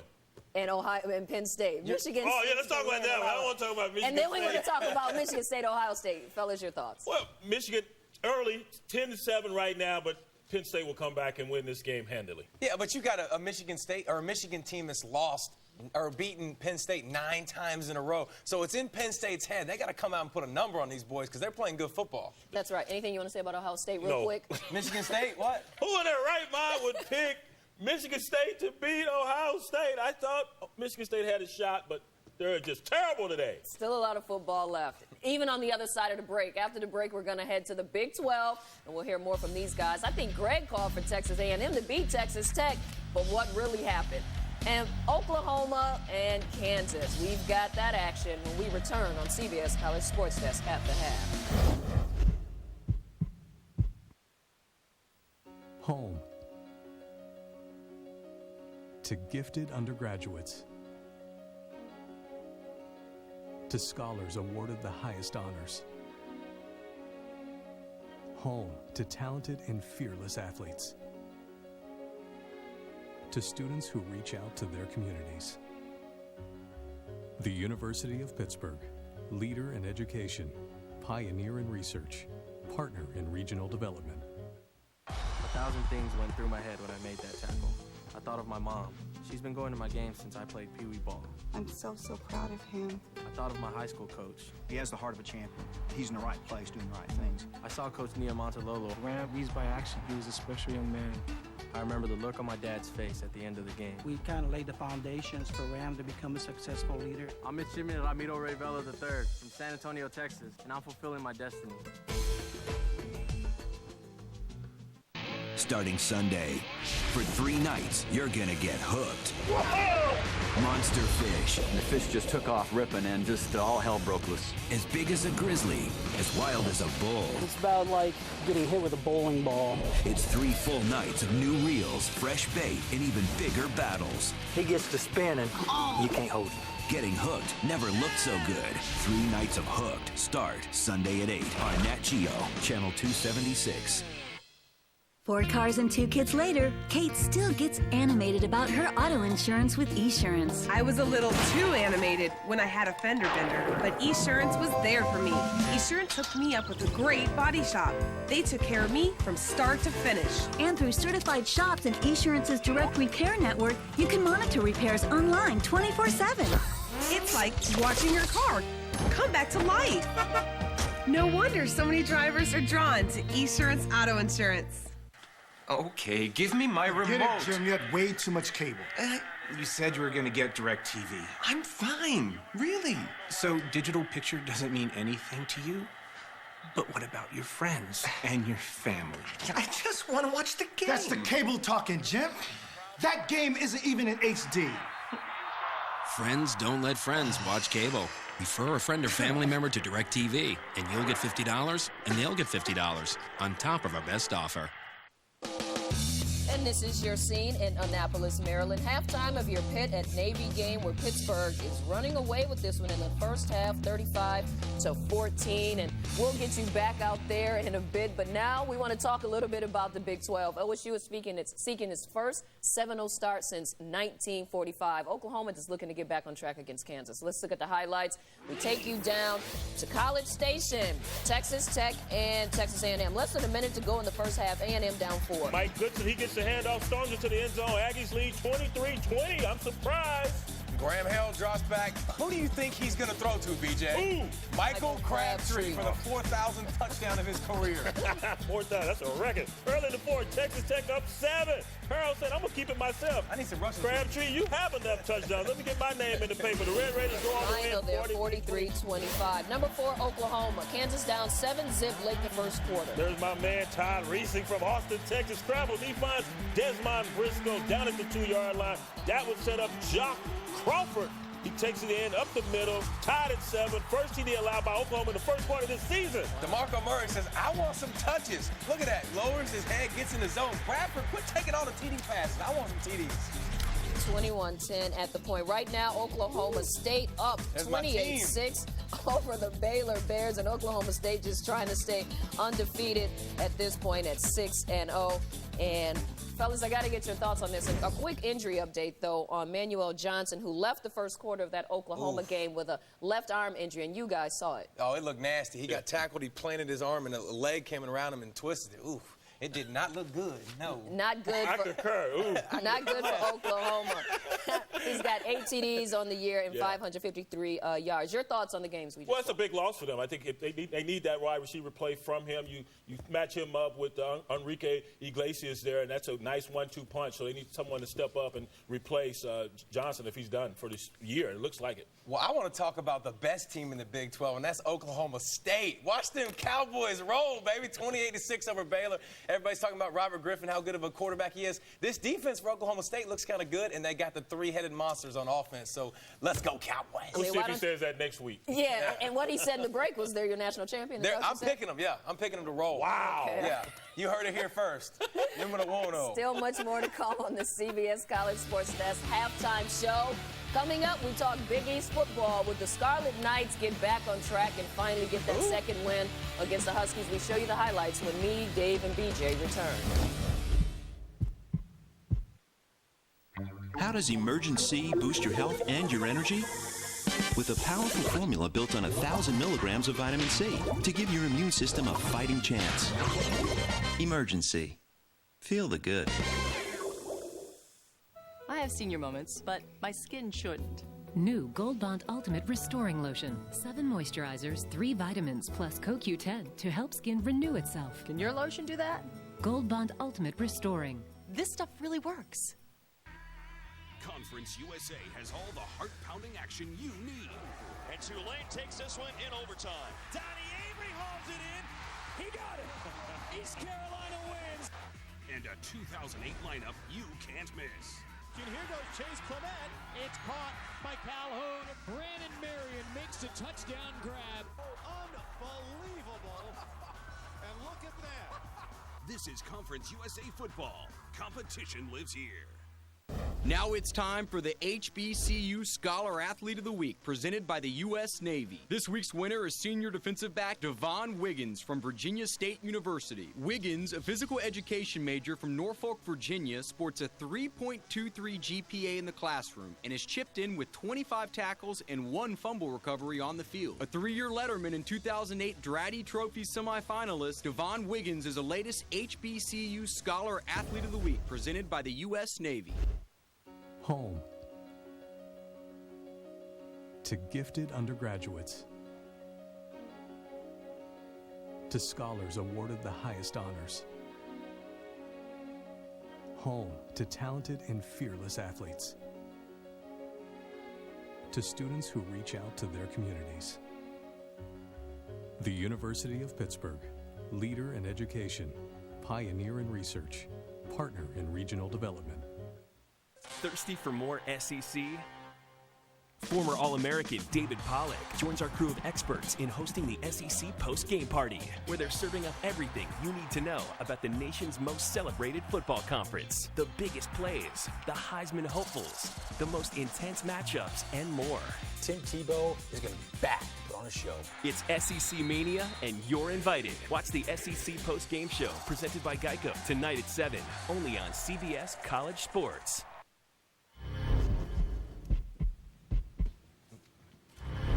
All right, and here's what the number 10 Bulldogs are doing. They're winning. Well, they won 24-14 over the Commodores. So Vanderbilt has now lost 2 games in a row. Matt Stafford, 194 yards with 2 scores. Let's head to the Big East now, where we've got Syracuse at South Florida. Matt Grothe takes the quarterback draw, 11 yards for the score. That's his 22nd rushing TD of his career. Bulls up 21-10 on the Orange. Cameron drops back for the pass. Oh, no. Hold on to the rock. Greg Marshall recovers. Oh, almost down to 1. Greg Robinson says, oh, God, I need a new job. Grothe hits a wide open A.J. Love for the touchdown. They give the fans some love. South Florida goes on to win 45-13. Donald Butler in the end zone getting a safety. Golly, UConn. Rutgers are struggling against UConn. All right, here comes UConn. Notre Dame transfer Zach Fraser-Fine. Chiefs more for a 47-yard score. UConn down 2.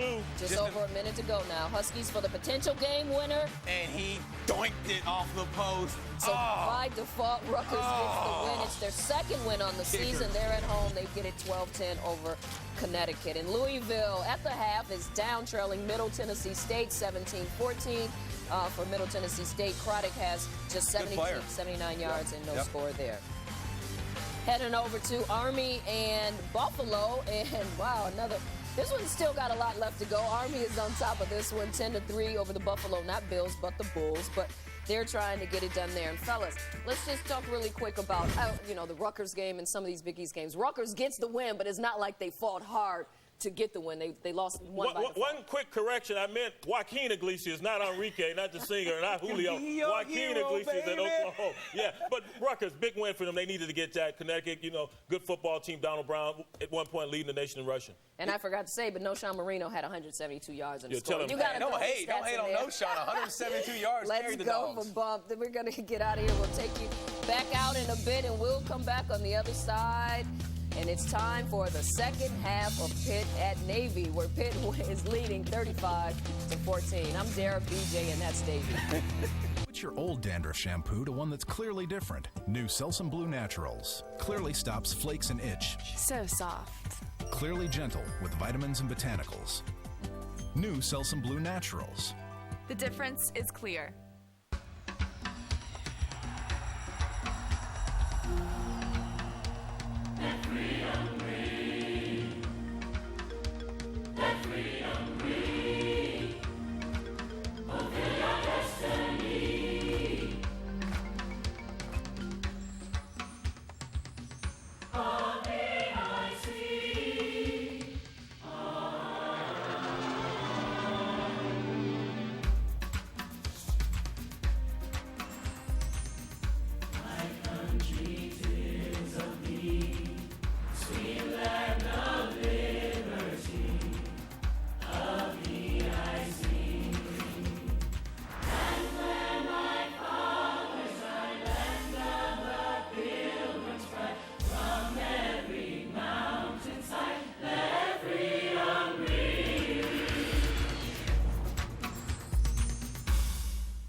At TIAA CREF, we provide financial solutions for those who serve the greater good.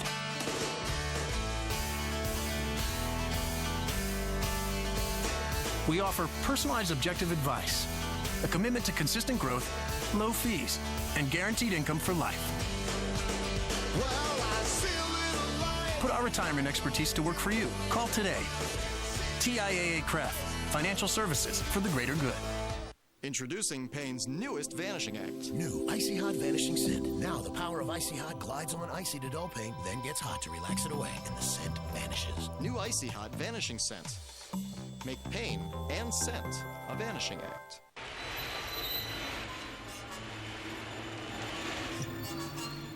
They're here. No, honey, they're not here.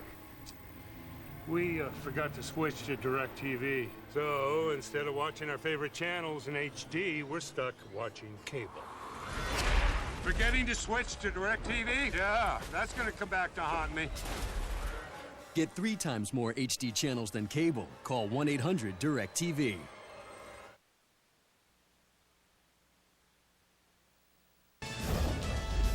College football on CBS College Sports is being brought to you by TIAA Craft, financial services for the greater good. By Icy Hot, gets icy to dull the pain, then hot to relax it away. And by DirecTV. If you call yourself a sports fan, you've got to get DirecTV.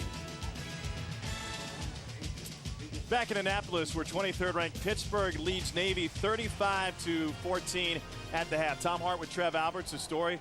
Lesean Mccoy in this running game for Pitt. It's been a nice 1-2 punch because Collins, a fullback, is doing some nice things as well. Yeah, Pittsburgh 186 yards rushing in the first half, but really it's been about Lesean McCoy. He's done a great job.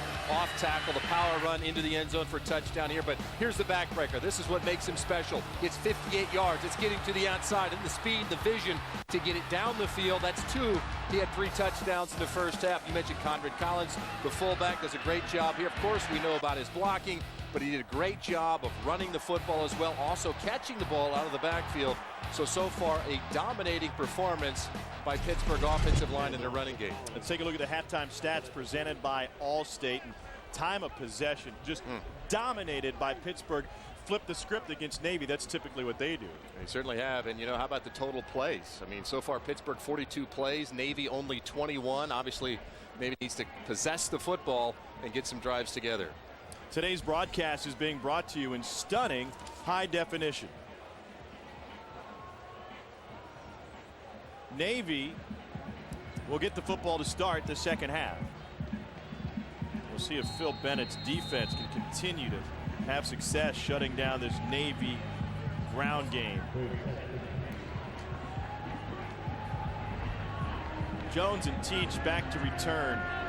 Luke Briggs puts it in the air. This is Jones. Jones to the 20, out to the 25-yard line. Look at the numbers in the first half for Shun White, Eric Katani, and quarterback Jared Bryant. I think the biggest story, though, Tommy, is Katani there at fullback. Again, he was the one that sort of led the resurgence in that winning streak. A young man with 175 yards rushing against Wake Forest. So far, 5 carries, the 8 yards. Pittsburgh doing a great job in the middle of their defense, slowing down Eric Katani. Bryant on the option with the pitch to Shun White. Could not break the contain and thrown down by Dom DeSico. Great play by the safety DeSico. Good job, as you mentioned, by the safety. Again, playing against an option offense. Everybody has a responsibility. Someone responsible for the fullback, somebody responsible for the quarterback, and then the pitch. Bryant, of course, makes a nice read, gets the pitch out there, and then it's just Dom DeSico out in the open field coming up with a nice play. Pitt fans should get used to that name. Dom's little brother Brock, big-time tight end out of Thomas Jefferson High School, gave his verbal commitment to the program this week over the likes of Wisconsin and Iowa, who both heavy after him. So they'll play together next year. Navy in the first half scored on their opening possession, as they have done all season long. Then it went downhill from that. That fumble on the first play was very costly. It certainly was, again, but see the total plays. That's sort of the point for this team. 3 and out there in that third series. They did get the touchdown after the turnover, but they got to put together an offensive drive here early in the third quarter, establish something, 8-9 play drive, get this Pittsburgh offense off the field.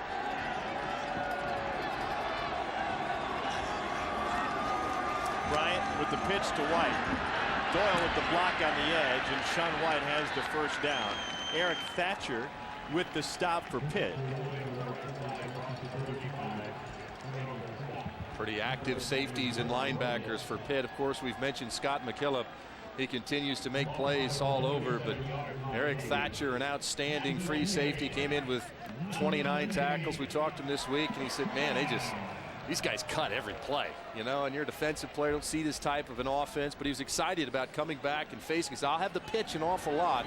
Certainly these safeties of Pittsburgh have done a nice job this afternoon. Maybe just 2 of 5 on. Here they are in first down, and the run for Jared Bryant on the keeper, and Thatcher with the stop. Hey, not only is Thatcher a nice guy, and great to spend some time with him yesterday after talking with him on the phone earlier this week, had a great pair of shoes on, huh? That two-tone look matched his suit perfectly, but way nicer than any shoes you ever wear, Jeff. You're absolutely right. I've never seen a pair of shoes that look like that. Brian Jones has a couple, but he won't let you borrow them? Is that the point? 2nd and 4. Bryant, pitch. Tackle made by Austin Ransom, redshirt senior from Williamsville, New York. Ransom and the other outside linebacker, Greg Williams, both filling in for injured players on that Pitt defense. Ransom taking the place of Shane Murray, who's been lost for the season with a torn ACL. Ransom originally joined the program during walk-on trials. He made the team as a wide receiver, and now he's 5'11", 215, filling in at linebacker. Then Greg Williams on the other side, trying to fill the spot of senior Adam Gunn, who suffered a broken neck in the opener against Bowling Green. 2 first downs this drive for Navy. They only had 5 the entire first half. Bryant swallowed up by Scott McKillop. Time now to take a look at some former Navy legends. How about Captain James Lovell, who was here at the Academy from 48 to 50, where he was an engineering major. His service selection, naval aviator, certainly makes sense because he went on as an astronaut to lead the mission on Apollo 13, and currently serves as the president of Lovell Communications. 2nd and 10. Cubs not a big movie guy. He may not have seen Apollo 13. Couple of yards on first down now for Navy. And that was Katani with the carry. Eric Katani was very confident coming into this game, especially going head-to-head with Scott McKillop. He said, listen, I laid some licks on him last year. He just thrives on that one-on-one matchup. He certainly does. The coaches again have challenged Eric Katani, and again I think at halftime they had to challenge Katani again. Yeah, there have been a lot of guys waiting for the fullback. Pitt's always had at least 1, sometimes 2 guys, but at some point Katani has to get loose and fight through some of these tackles. Bryant tries to change direction and gets thrown for a loss. We've shown you Eric Katani. Let's meet Navy fullback Eric Katani. I'm Eric Katani, and my hometown is Kirtland, Ohio. My favorite meal is my mother's buffalo chicken. You'd be surprised to know that I'm a phenomenal dresser and have the best body on the team. My service selection would be surface warfare. If I could eat dinner with anybody in history, it'd probably be Jesus and Fergie. and what would Jesus think sitting down with Fergie? Flags on the play. Katani mentioned something that, Trev, that you know very well. He's finally come to the realization that my college career is almost over. And it happens to every senior. You know, the coaching staff always talks to you about the fact that, hey, don't take this for granted. It's going to be over before you know it. You see the 10 yards rushing for Katani. Illegal formation on the kicking team. Only 6 men on the line of scrimmage. The 5-yard penalty will put on the end of the return. First down. But the point is, Tommy, I remember those days, and no matter what, you never know what it's like until you actually get to be a senior.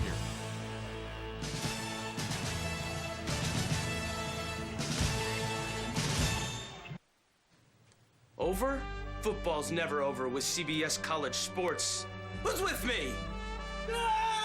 CBS College Sports, are you with us? Can the unstoppable be stopped? Kelly Pavlik, an unstoppable runaway train, crushing anyone in his path. Pavlik has a huge knockout. Bernard Hopkins, the iron-willed warrior who's never been knocked out. Perfect right hand by Hopkins. Can the undeterred legend derail the Pavlik Express? This is boxing. Pavlik versus Hopkins. Saturday, October 18th. Live on DirecTV pay-per-view channel 123. This is a photo of our first Lumber Liquidator store. We didn't have a fancy showroom or an expensive location. Our goal was simple, to provide great hardwood flooring at the best prices anywhere. Today, as the largest direct retailer of hardwood flooring, we're still not fancy, we're still a bit out of the way, but we continue to have the best hardwood flooring at unbeatable prices. Solid oak flooring as low as 99 cents a square foot. Bellawood pre-finished solid hardwood flooring from $2.99 a square foot. Visit your local Lumber Liquidators or lumberliquidators.com. 1,000 things went through my head when I made that tackle. I thought of my mom. She's been going to my games since I played Pee Wee ball. I'm so proud of him. I thought of my high school coach. He has the heart of a champion. He's in the right place doing the right things. I saw Coach Niamontalolo. He ran up beats by action. He was a special young man. I remember the look on my dad's face at the end of the game. We kind of laid the foundations for Ram to become a successful leader. I'm Midshipmen Ramiro Revelo III from San Antonio, Texas, and I'm fulfilling my destiny.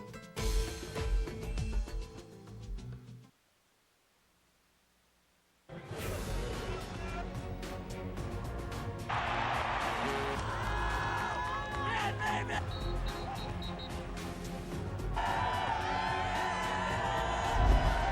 35-13, Pittsburgh trying to exact some revenge over Navy today. Last year on October 10th, Navy invaded Heinz Field to take on the Panthers. This 2-yard run by Lesean Mccoy early in the third quarter put Pitt ahead 28-21. Navy regained the lead. Hbcu and Hada ran it in from 3 yards out late in the third. 4-point lead for Navy. Then after a field goal gave Navy a 3-point lead in double overtime. Pitt's final attempt fell incomplete. The Midshipmen won 48-45. Could have been a debilitating loss for Dave Wanstead and Pitt. But since then, they've won 7 of 11. And of course, they finished last season with that historical win as 28-point underdogs on the road at West Virginia. And talking to Coach Wanstead, Tommy, I think both of you and I came away with the fact that they really respect this Navy program. And we watched them in the walkthrough, and he explained to his team what to expect. I think you see this was a team ready to play against this Navy team, especially given what happened on their home field last year. Lesean Mccoy has been magnificent today. Here he is up the middle, and it's another positive play on first down for Pitt. Jeff DeLiz had the stop. Their average yards on first down for the Panthers today, 11 yards. And here are the reasons. Their stars today have been fantastic. McCoy, 3 touchdowns, 131 yards on the ground. Conridge Collins has 31 yards on just 3 carries. And Bill Stoll has been relatively mistake-free, save for that 1 interception.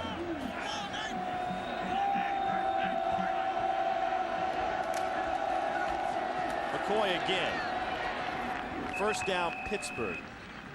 In the first half for Pitt, they found a way to score seemingly every time they had the ball, and they were in the end zone when Stoll was intercepted.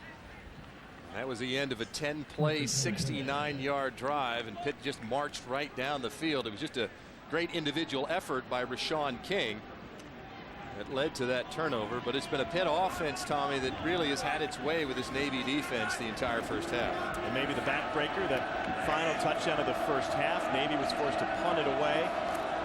And McCoy ran it in from 58 yards on the only play they had. Doran Dickerson with his first grab of the day. It's another receiver found by Bill Stoll. The 8th different receiver used by Stoll today. Stoll's just done a nice job again of hanging in there in the pocket. Hasn't really faced much pressure all afternoon, and so when you have that kind of time to throw, you can wait for that crossing route to get across the middle of that field. And it's another nice throw from Bill Stoll. Lesean Mccoy in the backfield. Here he is. The push on the left side for a few yards for Lesean Mccoy. High scoring affair here in Annapolis. We expect another one tonight. It's quarterback David Johnson in the high powered attack of Tulsa taking on Mike Price's UTEP Miners. And it's right here on CBS College Sports, the pulse of college sports. 2nd and 7 forthcoming for Pitt, and Bill Stoll having a good day. Lesean Mccoy having a great day. If I'm a Pitt fan, I feel pretty good right now. Especially when you consider, obviously, Rutgers is not having a great year, but Rutgers lost on this field to Navy, so you have to feel good about this offense in Pitt. And Lesean Mccoy as well. McCoy went down ugly at the end of that play. Corey Johnson with the stop. Here's a guy they just haven't been able to keep Lesean Mccoy contained in the middle of the field. Again, it's Collins gets his block on the outside. McCoy just bounces it to the outside. You'd like to see him put the ball away a little bit better. Here it comes right at you, right at this Navy defense. Again, it's just the speed. He gets one-on-one. Good block right there on DeLiz. McCoy with just another huge gain. 156 yards on the ground for McCoy. Here's LaRod Stevens howling, hitting a spin at the line of scrimmage and gets a few yards again. One of the things I thought was interesting that Coach Wanstead told us was that, you know, he really thought that Lesean McCoy sometimes sees things too quickly. I haven't heard that a lot about a running back, how you have vision, and sometimes he would see it so quickly, make a cut really before he needed to. And he really felt like McCoy should be a little bit more patient, wait a step longer, and then allow his vision to take him to the hole. I think certainly McCoy this afternoon has been patient, waited for those holes to develop, and he's made all the right cuts against this Navy defense. Rod Stevens howling in the game. If anyone would know good running backs, it would certainly be Dave Wanstead. His years as a player and coach, he's compared it to Emmitt Smith and Rashawn Salam or Ricky Williams. He will not compare him, though, to one of Pitt's best, Tony Dorsett. Dave Wanstead would know very well. As a senior, he blocked for a freshman, Tony Dorsett, in 1973. He said Dorsett's speed and elusivity was just different from anybody else.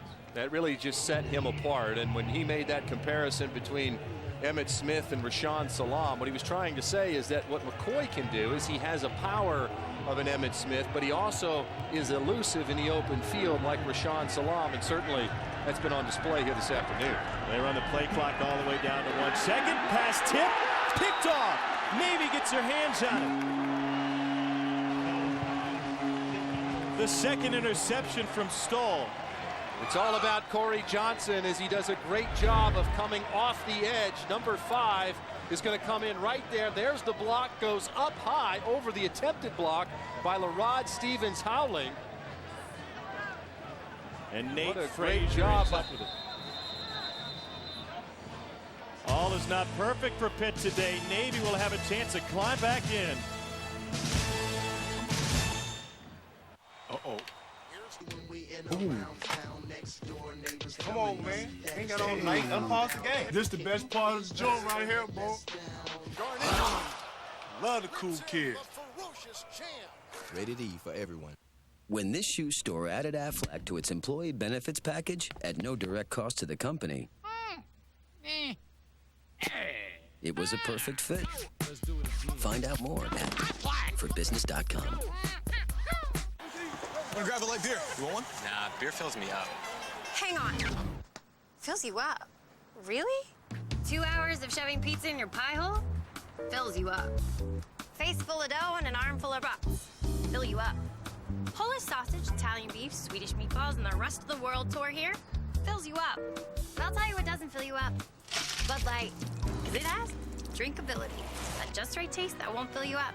Bud Light. The difference is drinkability. Damn, I can explain. How dare you? You bought a playoff tickets for an anniversary gift. If love is a game, you're a loser, so take cover with Shroom and Swiss. Watch out for that big TV set.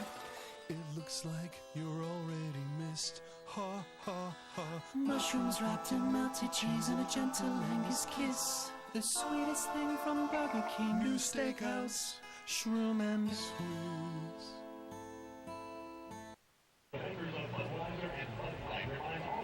Pittsburgh leads Navy 35-14. This last play is under review. We'll take a look at this one. And it was Nate Frazier who dropped back, and the call on the field was an interception on the tip pass. A little zone blitz that time as Corey Johnson came from the outside. Nate Frazier initially dropped back, comes up. Question is, does he have his hands underneath the ball? And right there at the end, Tommy, the ball seemed a little bit loose. It's a tough angle to see exactly if the ball was put away or it hit the turf. Big East crew today, John McDade, the white hat. If it stands, it would be the 10th interception for Navy this season. In their 7th game, they had 10 all of last year. It's been a very opportunistic defense. Remember, Riley Skinner, the great quarterback for Wake Forest, hadn't been intercepted. They got to him left and right. They got 6 turnovers in that game against Wake Forest, 4 interceptions of Skinner. After review, the play stands as called on the field. First down, Navy. You said the ball came a little loose. Here's a guy who never played loose in his time here at the Naval Academy, joined down on the field by former Navy fullback Adam Ballard. Adam, thanks for being with us. Still look like you could play today. You want to get out there? Man, I'd give Eric's right arm to play right now. Y'all's too, probably. Well, thanks. We certainly appreciate that. Navy at the line now, and Bryant running the option, and it goes to the fullback, of course. Tell us a little bit about this offense and what's so special about it from a fullback spot. I mean, a fullback. I mean, normally in a typical offense, you're not the focal point. But here in the triple option, you're the focal point. You're the first option every time. So, recruiting out of high school, that's a big deal. I mean, you want the ball, you want to make plays. So, I mean, that's very advantageous for, fullbacks coming out of this offense. All right, Adam, you've got a bird's eye view. You're down there on the field. Be an analyst for us, if you will. What does Navy need to do offensively here in the second half to get the offense going? Well, I'd say, I mean, we've been giving to the fullback. We're trying to hit it up the middle. Maybe a play action here. Maybe a reverse pass or something like that to get the crowd into it. Maybe something like that. Just get the crowd into it, get the sideline pumped up. I don't know, maybe a Harry Carey from the press box or something like that. I don't know what else. Come on up. We'll give you a mic and let you do it. But don't tempt me. Before we let you go, though, it's very impressive to see the job that Lesean Mccoy has done here tonight for Pittsburgh. What are your thoughts about him as a player? Oh, he's very elusive. He's got great center of gravity, great balance, great speed. I mean, he was good last year as a freshman. Coming back and watching him just from as a fan standpoint, I mean, it's very impressive. I mean, you got to respect a guy that can do the things he's doing tonight. Hey, Adam, thanks for being with us. We appreciate it. Enjoy the rest of the game. Hey, thanks for inviting me. Well, one in a long line of great fullbacks here at the Academy. Kyle Eckel was a power speed guy. Ballard, the ramming guy. Now Eric Catani trying to take over that role for a couple of guys that mentored him. Now let's take a look at the Bud Light Stats six-pack. And in a 35-14 lead for Pitt, the numbers overwhelmingly favor the Panthers, especially on the ground. 400 yards of offense. We really haven't spent a lot of time talking about Phil Bennett, the defensive coordinator at Pittsburgh, and the great job that he's done this afternoon again as Eric Catani is just stuffed in the backfield. Greg Romeus, defensive end. This front four of Pittsburgh's done a great job of getting in the backfield. They've established a line of scrimmage, and Phil Bennett and crew have done a great job of slowing down and nearly stopping Eric Catani. Bennett, first-year defensive coordinator with Pitt, was the head coach at SMU prior to coming to Pittsburgh, and he would know how to stop the option. Here's a guy who played at Texas A&M and cut his teeth as a coach and as a coordinator in the Big Eight, which was full of option teams. He can go back to the mid-'80s, not only Oklahoma's wishbone, but obviously facing that Nebraska attack year in and year out. John Fox was his co-coordinator in 1984. They led Oklahoma 10-6 late in the fourth quarter. Mack Brown was the offensive coordinator. He said one play, 4th and 7. They load up with Ving Rhymes. Boom, he's gone. Game over. Just too hard to slow down over the course of an entire game. Certainly right, and one of the more engaging personalities. What do we ask him? Coach, you miss being the head coach? He goes, yeah, it's kind of funny. I'm sitting there, and as I watch all the alumni and people try to come in to talk to Coach Wanstead, I just smile, close my door, and watch a little more film. Not only did he face the option in his time in the Big Eight, where he was coordinator for one of the best defenses in the nation at Kansas State, but then also in Conference USA as the head coach at SMU. Ken Hatfield ran the option for many years at Rice before his retirement. And so Phil Bennett brings in not only that experience as a head coach, but a guy who has a lot of experience.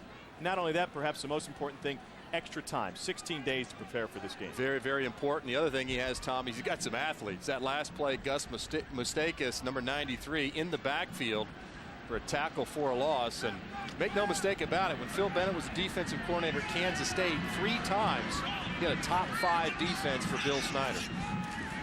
Second down, Bryant on the carry. And Bryant takes it inside the 40 to the 39-yard line. Speaking of SMU, they'll be here next week under a very different, not only head coach, but very different offense, running to run and shoot for the Mustangs. And here Phil Bennett is trying to slow down the option. What a departure on the hilltop in Dallas, Texas. And Phil Bennett knew full well of Jared Bryant, a guy from the South, a quarterback from Hoover High School, one of the nation's best programs. He said, yeah, I know that number 2. He's out of Hoover. They know how to win, and he can do a lot of things with the football. And here he is with the pitch to Sean White. And White, once again, brought down by the first guy. That was Greg Williams. He's getting to the edge, but he can't get around the edge. What's the difference this week? Holding, number 33, offense. 10-yard penalty, 3rd down. Well, Tommy, what the difference is, you get a hold on Bobby Doyle as the linebackers. There he is, Greg Williams, number 38. You've got guys, Austin Ransom, Scott McKillop, and Greg Williams. The lateral speed, sideline to sideline, the ability to get off the blocks. These Pitt linebackers have done a great job all afternoon. 2 of the least penalized teams in the nation coming into this one, and Navy's flagged for the 4th time today. McKillop led the nation in tackles last year with 12.5 tackles a game. Stay with us. Coming up in the 4th quarter, we'll have the Wrangler 5-star play of the game. 3rd and 16 after the flag. Bryant with the pitch to White. 4th down, forthcoming. Giovanni Chappelle, and the stop for the Panthers.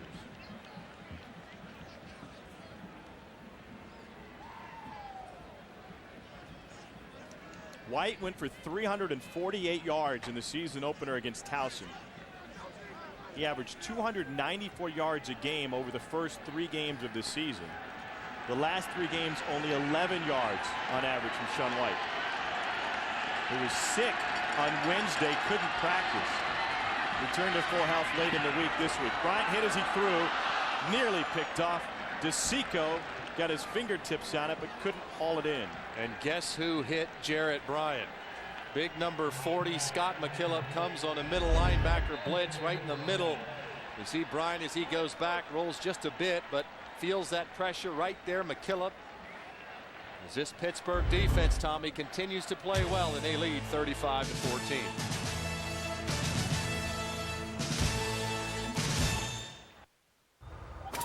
It's 106 miles to Gainesville. We got a full tank of gas, a half rack of ribs. It's hot, and we're wearing alligator suits. And CBS College Sports, are you with us? Ah, the peaceful and relaxing sounds of nature. If you're still using dial-up because you thought high-speed internet wasn't available where you live, think again. Think HughesNet. High-speed internet by satellite with the fastest speeds ever offered. Why settle for less? HughesNet uses advanced satellite technology, not your phone line. There's no dialing in, no tied-up phone lines, no missed calls, and no more waiting. The key benefit for me is the speed. This is so much faster for me than dial-up was. It's freed up a lot of my time. This is HughesNet. This is dial-up. If you're on dial-up, guess what? You're still waiting. Why settle for dial-up because of where you live? High speed is available today with HughesNet. Get free standard installation when you order now. Call 1-800-587-7722 or visit 22hughesnet.com. Thirsty for more SEC? Former All-American David Pollack joins our crew of experts in hosting the SEC post-game party, where they're serving up everything you need to know about the nation's most celebrated football conference. The biggest plays, the Heisman hopefuls, the most intense matchups, and more. Tim Tebow is going to be back on a show. It's SEC Mania, and you're invited. Watch the SEC post-game show presented by Geico tonight at 7, only on CBS College Sports. The ultimate goal at the Naval Academy is that trophy, the Commander-in-Chief's trophy, which goes to the winner of the round-robin format among the academies. Here's what they look like today. Army looking for its 3rd straight win against Stan Brock after a rough start, leading Buffalo 24-10 late in the 3rd quarter, and then later tonight Air Force will be in action in Mountain West play. That's a fantastic turnaround, by the way, for Army, as he scrapped their old offense, said, why don't we do what the other academies are doing? And Army has introduced the triple option. It has worked. LaRod Stevens-Howling is checked in for Pitt. Stoll wants to throw on 1st and 10, and he's brought down for a loss. Ramvella found his way into the Pitt backfield. It's actually a veteran move right there, as Bill Stoll, nobody open, rather than trying to force it, just goes ahead and eats it. But a good play by Ramvella off the corner, staying with it and getting the sack. First sack of the season for Vela, the junior from San Antonio's Taft High School. Pitt will have a 2nd and 11. That's the end of the third quarter with the score: Pitt 35, Navy 14. You're watching NCAA football on CBS College Sports, the pulse of college sports.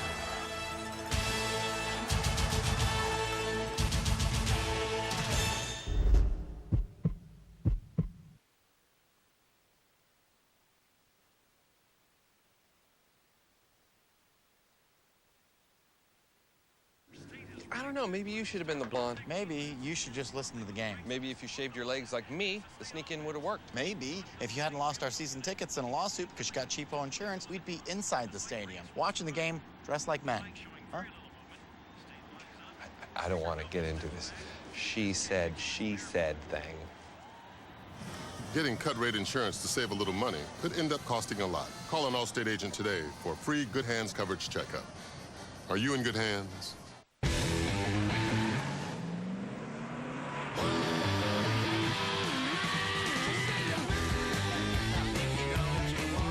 Search Pontiac G8 reviews online and see why it's getting a bit of a reputation. The Pontiac G8 GT, the most powerful sedan for the money. Now use your purchase bonus cash and get a G8 sedan starting at $25,095. Offer ends November 3rd. See your local Buick, Pontiac, GMC dealer. It's time someone gave homeowners the tools to do more with less. It's time guaranteed low prices got even lower. At the Home Depot, we've lowered prices on over 1,000 items throughout the store. From tools to ceiling fans, light bulbs to bare and Glidden paint, everyday items to special projects and more. Some of our biggest reductions ever to help protect your biggest investment. At the Home Depot, you can do it, we can help.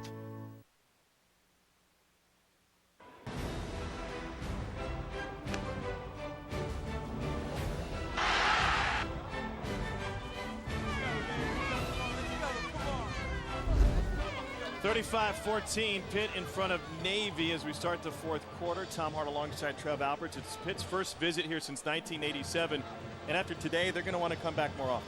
Well, especially offensively. Lesean Mccoy has truly been remarkable. They've established a line of scrimmage. Navy has had no answer for this rushing attack of Pittsburgh. And then defensively, I think you got to give this Pitt defense an awful lot of credit because they've done a nice job of slowing down this option of Navy. But again, Tommy, the story, Lesean Mccoy and his ability to create once he gets to that second level and he gets to the outside. So we start the fourth quarter with Pitt out in front. A series that began all the way back in 1912.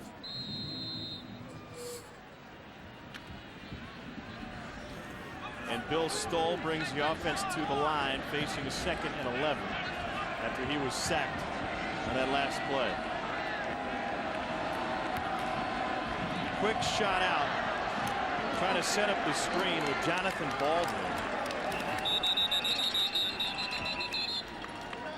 Wouldn't expect it, but there's no quit in these midshipmen. They all flow to the ball, and that failed screen to the freshman Baldwin.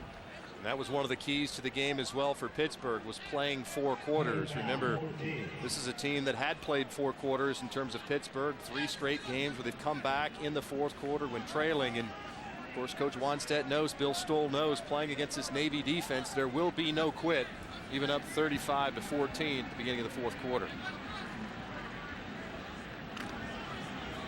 3rd and 14.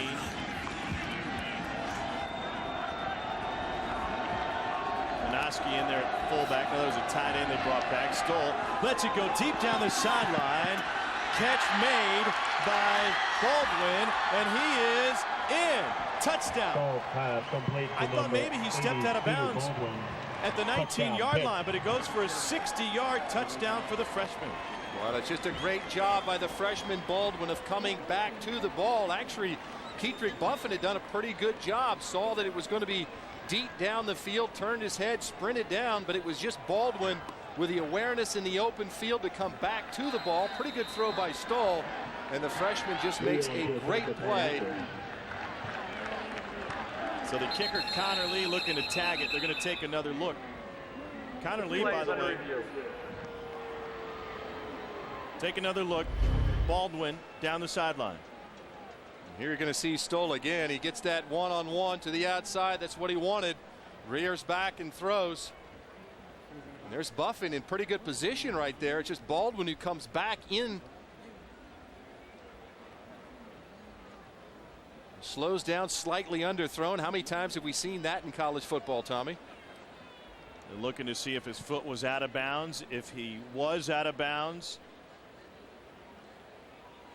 And he's certainly down the hash mark and into the end zone. I think the question was if his foot was out of bounds before he made the catch, he would be an ineligible receiver. Can't be the first one to touch it.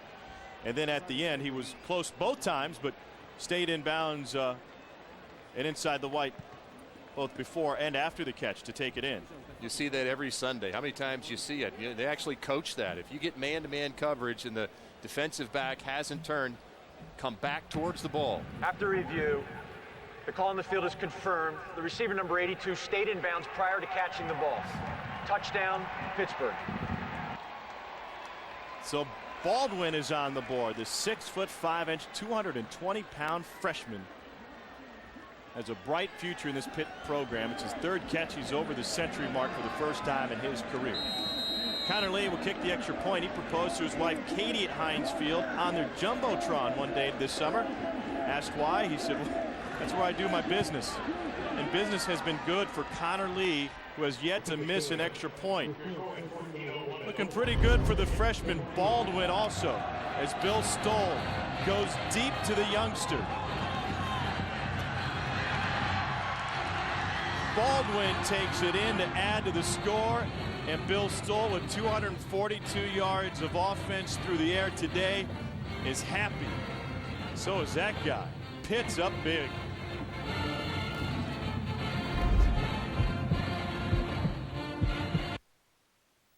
How does Emergency boost your health and your energy?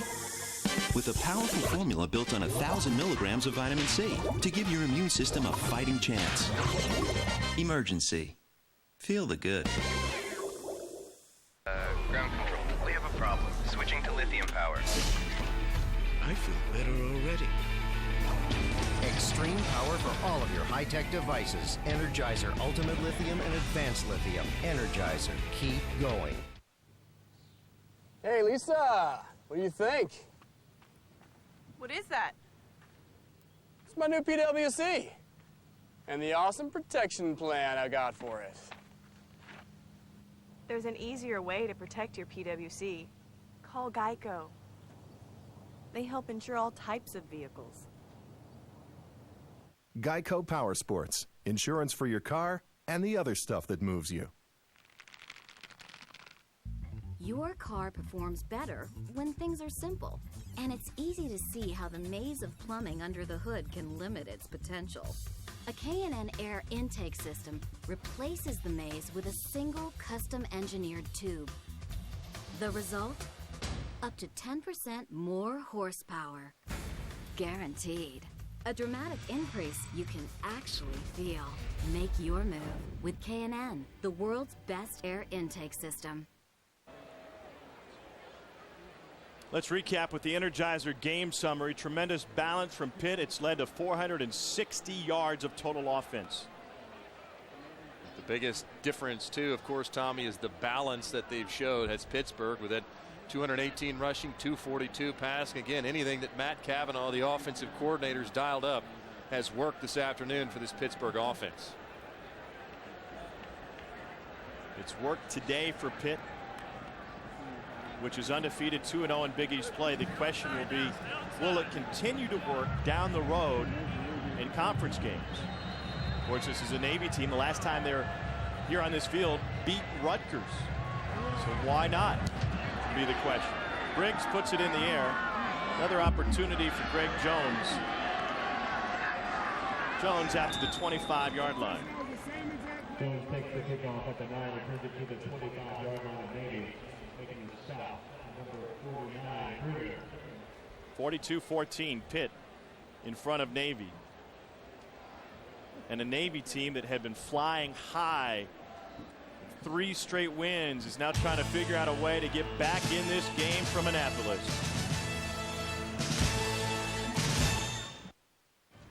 Vincent! Go State! Hey, Ham, why did that guy call you Vincent? Because that's my real name, Bergwood. It is? How did he know that? He's my Allstate agent. Oh, he insures your car. And my boat. You got a boat? Ah, my wife is a big-time skier. You married? Allstate agents know who you really are and what you really need. Call one today for a free Good Hands coverage checkup. Are you in good hands? Where'd you meet your wife? Pilates. She's European. Wanna grab a light beer? You want one? Nah, beer fills me up. Hang on. Fills you up. Really? 2 hours of shoving pizza in your pie hole? Fills you up. Face full of dough and an armful of rocks. Fill you up. Polish sausage, Italian beef, Swedish meatballs, and the rest of the world tour here fills you up. But I'll tell you what doesn't fill you up. Bud Light. Because it has drinkability. That just right taste that won't fill you up. Bud Light. The difference is drinkability. I present to you Algebra 2. Foreign languages. And finally, biology. Who among you will step up to their challenge? Me. Yeah, I'll do it. Take on the tough classes now. You need them to prepare for college. In the 108th meeting between Army and Navy, senior slotback Reggie Campbell piled up 227 all-purpose yards, including this 98-yard kickoff return, as well as a 12-yard run for a score to lead Navy to a 38-3 victory. A win over Army this season would give Navy the Commander-in-Chief's trophy, the leg up after their win at Air Force last time out. 42-14. Pitt out in front of the Mids. Catani behind Bryant. Jared Bryant wants to throw. Swings it out and knocked away. Trying to find Corey Finnerty. Greg Williams is filling in for the injured Adam Gunn. An outside linebacker made a tremendous break. Once again, we talk about these linebackers and Greg Williams and Austin Ransom. Of course, Scott McKillop, who's had a great game as well. But these Pitt linebackers, sideline to sideline, having the speed to cover those slot backs in the passing game. Another nice play by Greg Williams. On 2nd and 10, the pitch to White. And another big play by Williams. Williams not only the best linebacker on this team, but he certainly looks like it today, playing next to Scott McKillop. Have to be fundamentally sound defensively against the option, and watch number 38 as he just stays at home, waits. The pitch is made, gets out there, makes a nice play on Shun White in the open field. Of course, we mentioned Scott McKillop. Somebody has to be responsible for the quarterback. He scrapes over the top, forces Jared Bryant to pitch it, and Greg Williams is there for the pitch.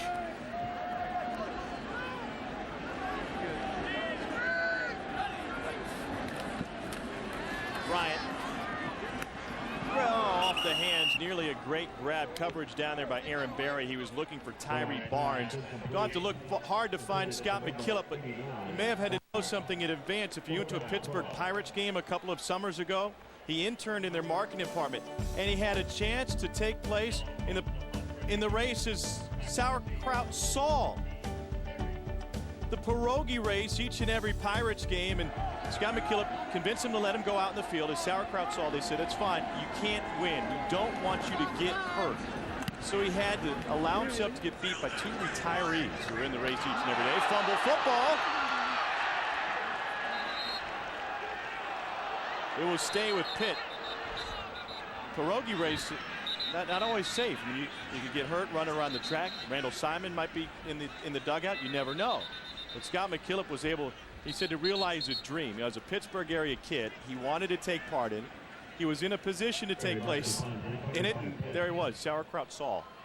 He said the most, obviously, toughest part was letting these old retirees beat him. You're a competitive guy.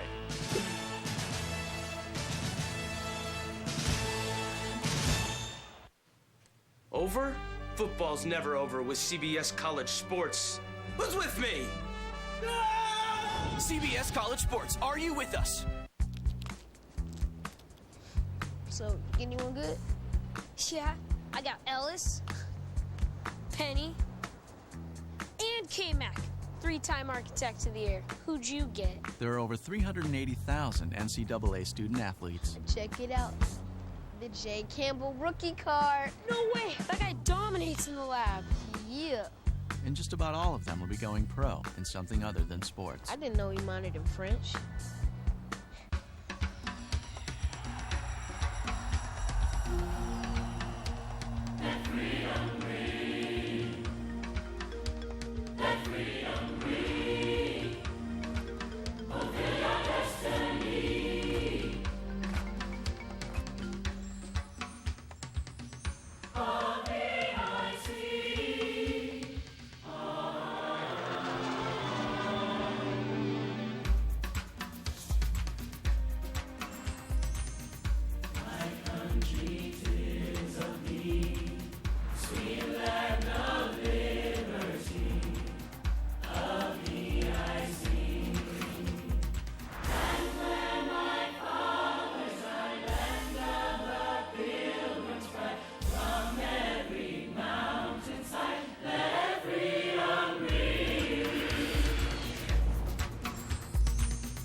Time now for a Home Depot Tools for Success. That's Lesean Mccoy. He's just done an outstanding job. 3 touchdowns. You saw early in the game it was the power between the tackles, right side, then the left side. But then the backbreaker. You show his athleticism here. 58 yards. He starts in the middle, bounces it to the outside, gets to the second level, and then the speed to separate. 156 yards rushing and 3 touchdowns for Lesean Mccoy. He'd love to see Navy on the schedule every year. Last year, 165 yards on 32 carries. This season, averaging nearly 9 yards a touch and 6 touchdowns in 2 games against Navy.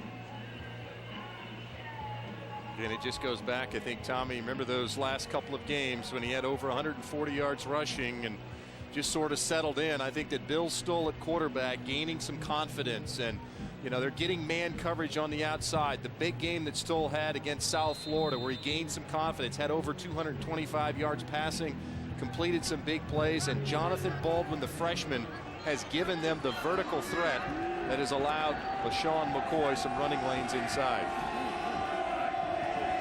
It's his 10th 100-yard rushing game of his career after 7 100-yard games as a freshman. Second best in school history behind Tony Dorsett. So nice when you're a Pittsburgh offense and Lesean Mccoy can go to the sideline and take a breather, and in comes Conridge Collins. We've talked about their ability on first down here. Another 5-yard gain on first down for Pitt's offense.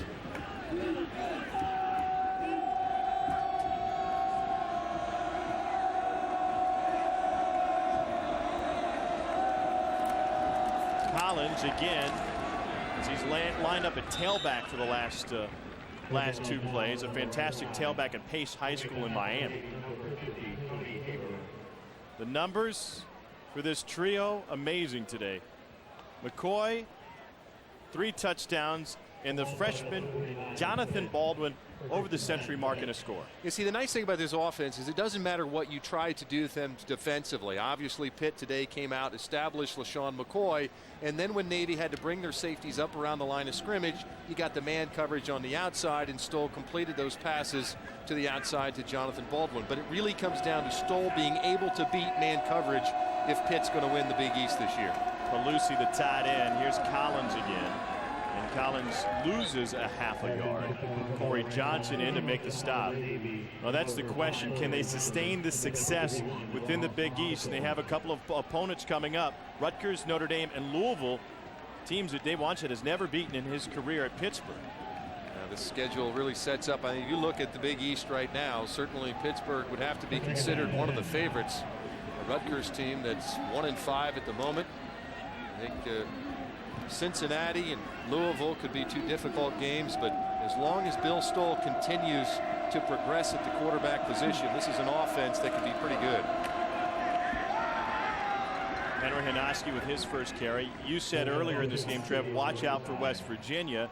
From the Pitt perspective, I say bring West Virginia on. We already beat them at their place last year. We get them at our place this year. But that's the point. It's a rivalry game.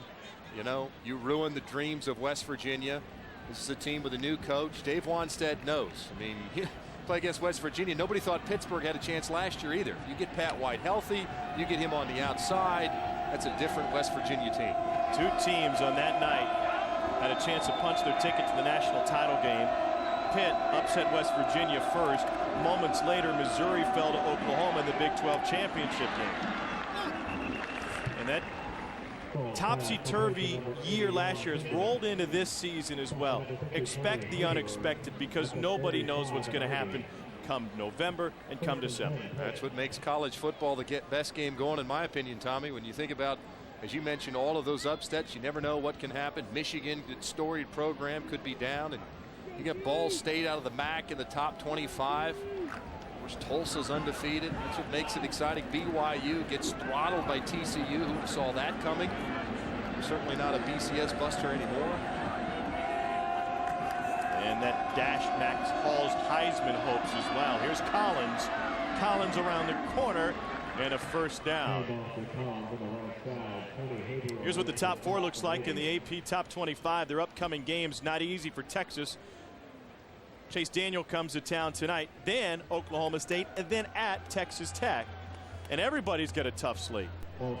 Texas a different team this year, though. Will Muschamp, the defensive coordinator, going to be very interesting.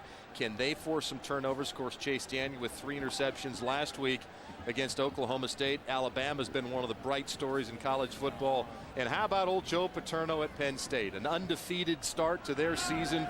Darrell Clark, a dynamic quarterback. Royster at running back. Of course, you know they have a great defense. So there are 4 teams with great chances to play for national championship. Penn State trailing Michigan at the half, by the way. Let's take a look at the Bud Light Stat 6-pack. Michigan trying to spoil that Penn State perfect season again. They did it in 05. Pittsburgh offense nearly perfect today. A couple of picks out of the hand of Bill Stoll. One that was returned 91 yards. The other came off of a tipped ball. But other than that, it's been a well-oiled machine for Pittsburgh. 2nd and 8.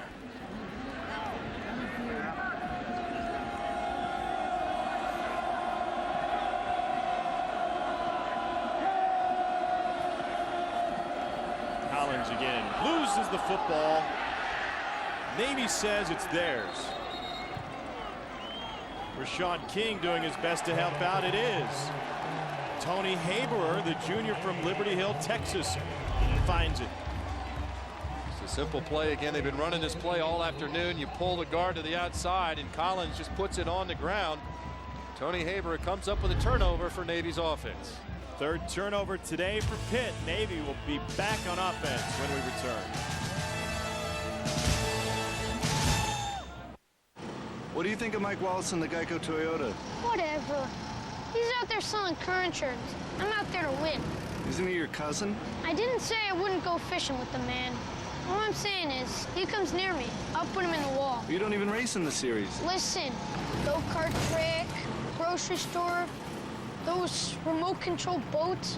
When it comes to Mike Wallace, the story ends with me putting him in the wall. Geico. 15 minutes could save you 15% or more on car insurance.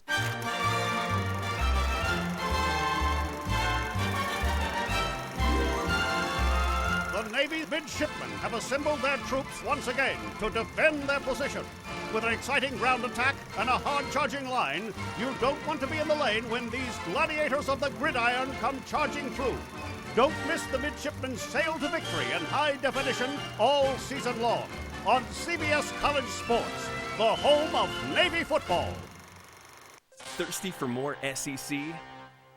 Former All-American David Pollack joins our crew of experts in hosting the SEC post-game party, where they're serving up everything you need to know about the nation's most celebrated football conference. The biggest plays, the Heisman hopefuls, the most intense matchups, and more.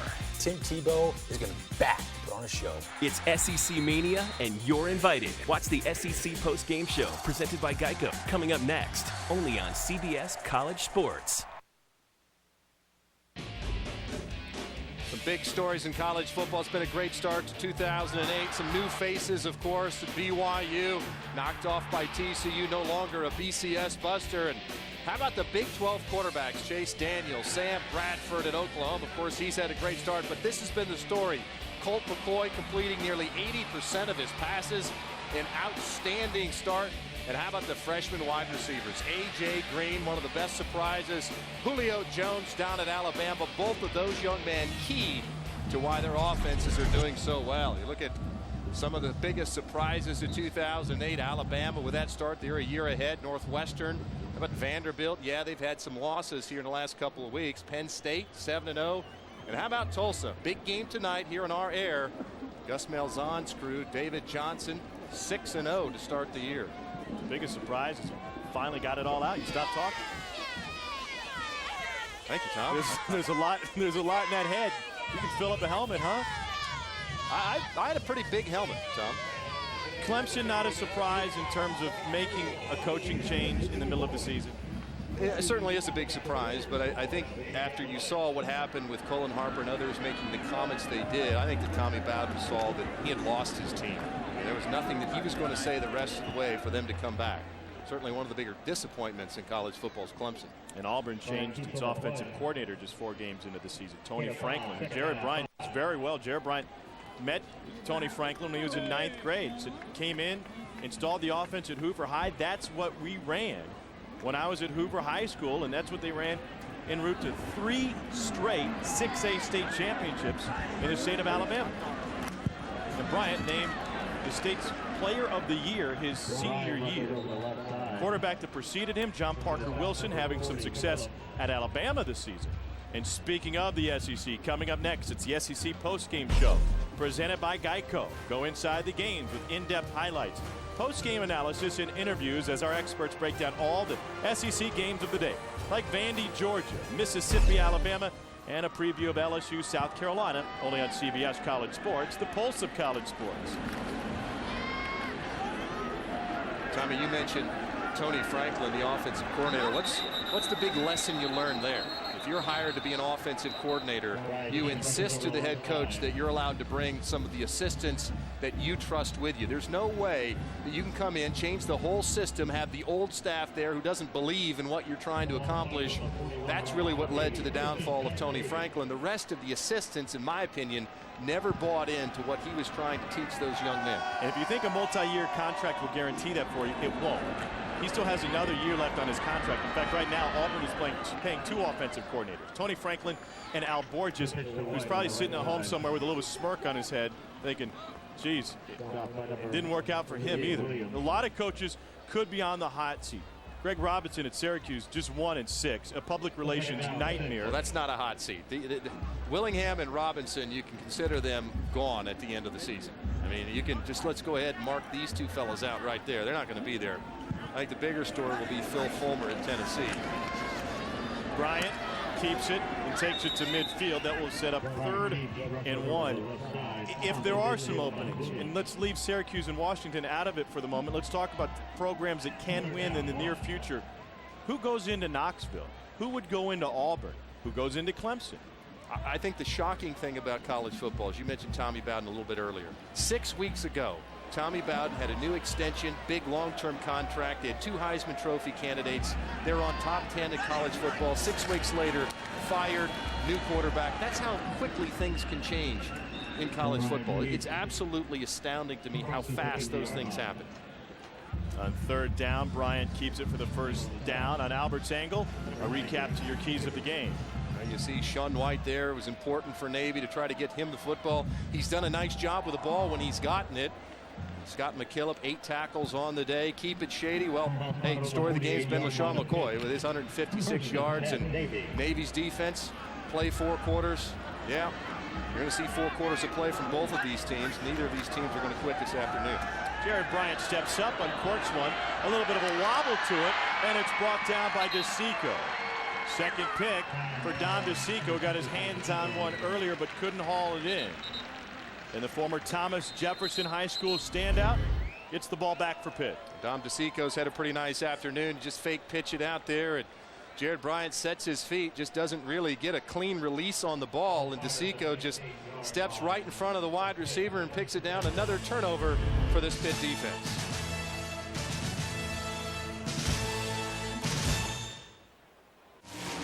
Everything okay, Carl? I'm winning, right? Yeah, but the other drivers think Aflac sponsorship's giving you an advantage. Well, if you're sick and you can't work, Aflac pays cash fast to help keep you in the race. I know, but they see it a little differently.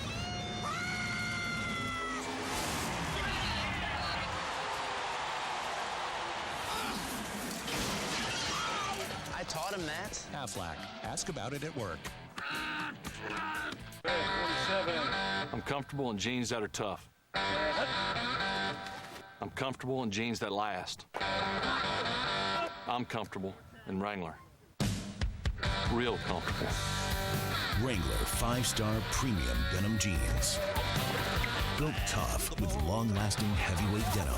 Built comfortable with relaxed fit. Satisfaction guaranteed. Wrangler, real, comfortable jeans. Three of man's proudest accomplishments: the wheel, fire, and the tailgate. Wait a minute.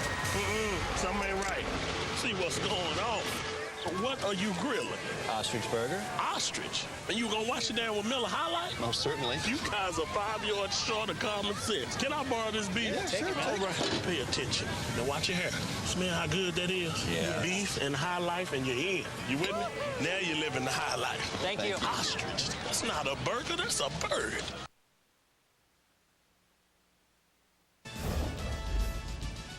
College football on CBS College Sports is brought to you by Aflac. Ask about it at work. By Wrangler, makers of Wrangler 5-star premium denim jeans. And by Miller High Life, good, honest beer at a tasty price. That's ice-cold common sense. 42-14, Pittsburgh in front of Navy. 5:10 to go in the fourth quarter here in Annapolis. And time now for a look at our Wrangler 5-star play of the game. Tommy, it has to be Lesean Mccoy. This is really the backbreaker right here. It's the third touchdown. It's 58 yards as he got to the outside, and once he got to the second level, had the speed to take it to the house. 58 yards as Pittsburgh was well in control. Lesean Mccoy, the Wrangler 5-star play of the game. That was after Navy had to punt it away. That was a great job, Trev. Kudos to you. 1st and 10 now for Pitt.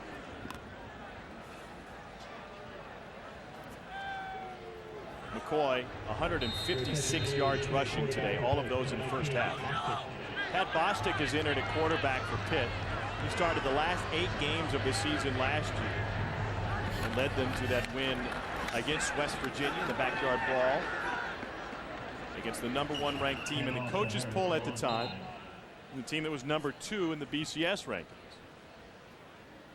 Bostic is one of those guys. LaRod Stevens-Howling had to do it when Lesean Mccoy came on. Bostic is one of those guys who had to, not that he didn't compete for the starting role, but he knew when Bill Stoll got healthy that Bill Stoll was going to be the #1 guy, and Bostic now in a support role. You know, Tommy, I think you and I were both impressed when you talked to this Pittsburgh team, the coaches, the players, certainly all of them very accommodating, but to a man, all of them, I think, really understood the importance, you know, they're willing to take the back seat in the sense that football and winning is so important to these young men. They've been through an awful lot. It's like Eric Thatcher, poor Scott McKillop, but all of those players who've played prominent roles but understand for the betterment of the team to take sort of a second fiddle, still contributing in a very important way to this Pitt team. And Dave Wannstedt with a chance to get some guys on the field today. Not only Bostic, but Sharif Harris with his first carry of the day. 3rd and 8. Dave Wannstedt is going to feel awfully good about this win. I think there were some people, still some doubters. You know, they didn't play very well against Iowa. Syracuse had to come back to beat the Orangemen, and then that win on the road, everybody's like, well, is this an aberration, or to come on the road to beat what I think is a very good Navy team, and not just beat them, but really dominate them physically up front. Delay game, offense, 5-yard penalty, 3rd down. Well, Dave Wannstedt told us, if you saw him after that South Florida win on the road, there was just this air of joy about him. Hugs all the way around for him and his players, and their traveling party, and he said, I just feel the joy for these kids. I want them to know what it's like. Listen, I'm not in this coaching business for money. I'm not at the college level because I'm here because it's Pitt. That's the only reason I'm here. It's my alma mater. I want to be a leader and a teacher to these kids. He's been a head coach in the National Football League, of course, with Miami, the Chicago Bears, and I think he's just really enjoyed the interaction with the kids. But let's also remember, the guy's 20-20 as a head coach, so some of the relief that he felt, Tommy. Charge timeout. Pittsburgh, their first of the half. It'll be a 30-second timeout. Probably had something to do with the fact that he's finally winning some of these big games, and maybe the program has turned the corner a little bit in the sense of actually competing and getting back to a bowl game. The next move for the critics will be to go back to that Bowling Green loss and look at it under a microscope and say, what if? What if this Pittsburgh team did not stumble out of the gate, had preseason rankings, had high hopes and high expectations? What if they go into next week against Rutgers at 6-0 instead of 5-1? But don't you think that loss to Bowling Green could have been a turning point for this team as well? I mean, they were up 14-0 in that game, lost the game, and this is a resilient crew. This is a senior-laden team with a lot of veterans who decided that this is not going to happen again. We're going to step up, and we're going to make plays, and we're going to compete for the Big East. And the run that they've been on so far this middle of the season has been remarkable. Harris again with a gain of 2. That will bring up 4th down, and that will bring up a Pitt punt. Just their second punt of the day. So Dave Breitis hasn't been out there very much. The 5th-year senior from McDonald, Pennsylvania, has never had a punt blocked. He's a black belt in karate, a super heavyweight Golden Gloves champ, and a mixed martial art fighter. Well, no wonder why nobody's tried to block one of his kicks. Are you going to go after that guy? Absolutely not. Some folks watch game film. This guy watches Kimbo Slice game film. They come after it, and the left footer gets it away cleanly. Got a beauty of a punt, but got it away, and Mario Washington takes it at the 45-yard line. Don't forget, a shootout coming your way tonight from Tulsa, Oklahoma, as the Golden Hurricane play host to Mike Price's UTEP Miners. It's an 8 o'clock kickoff. Carter Blackburn and Aaron Taylor will have the call on what will surely be a shootout. Tulsa, positive. How about your disappointments? Well, you mentioned Clemson earlier. It's because, Tommy, we had them a little later on. There they are, 3-4, the Clemson Tigers, Arizona State. Remember, everybody talked about that Georgia game they had go on the road. Dennis Erickson just has not gotten consistent running, and Rudy Carpenter's been banged up. A couple of disappointments in college football so far. Ricky Dobbs has taken over at quarterback. The Georgia native takes it out for a gain of 9. You also had East Carolina on that list, a team that has 2 of the best wins of college football this season, but they came back in September. Well, that's the point. I mean, certainly Coach Holtz has done a great job there, and yeah, they had that run, but the disappointing thing maybe wasn't the season in its entirety, but it's more the way the season has unfolded. They started off so strong. They were a BCS buster, and then they sort of fell apart. We were there. We witnessed it against Houston, and had some injuries, Cotton at linebacker, some crucial injuries at leadership positions. It's really cost his team. What's funny about the game of college football recently, not only do your fortunes change year to year, month to month, they really change week to week. If Skip Holtz continued that path, continued to win, maybe he's the next guy at Clemson. Maybe he's the next guy at Tennessee. Now all of a sudden, obviously he's lost some luster. Well, he certainly has, and you know, if you're Terry Holland, the athletic director at East Carolina, certainly you want your team to win, but long term, maybe this is a good thing for the Pirates. You want to keep your guy? I want to keep our coach, man. I mean, the guy can flat out coach. He's building something special in Greenville, North Carolina. Dobbs with the keeper. Got just to the line. It'll depend on a spot for the first down. For the sophomore from Douglasville, Georgia, Ricky Dobbs. He was an all-state basketball player at Douglas County High School. I think one of the surprises in college football this season, and they won again today, has been Georgia Tech and the job Paul Johnson has done down at Atlanta. They struggled last week against Gardner-Webb. Are they proving that this offense can work in a big-time conference? Without a doubt. I mean, remember when we would do the games and go down and talk to Paul, he'd be frustrated because athletic directors would never allow him to, you know, at the big schools saying, well, we don't want to run the option. You see him there, 6-1. A road win, by the way, in Death Valley today.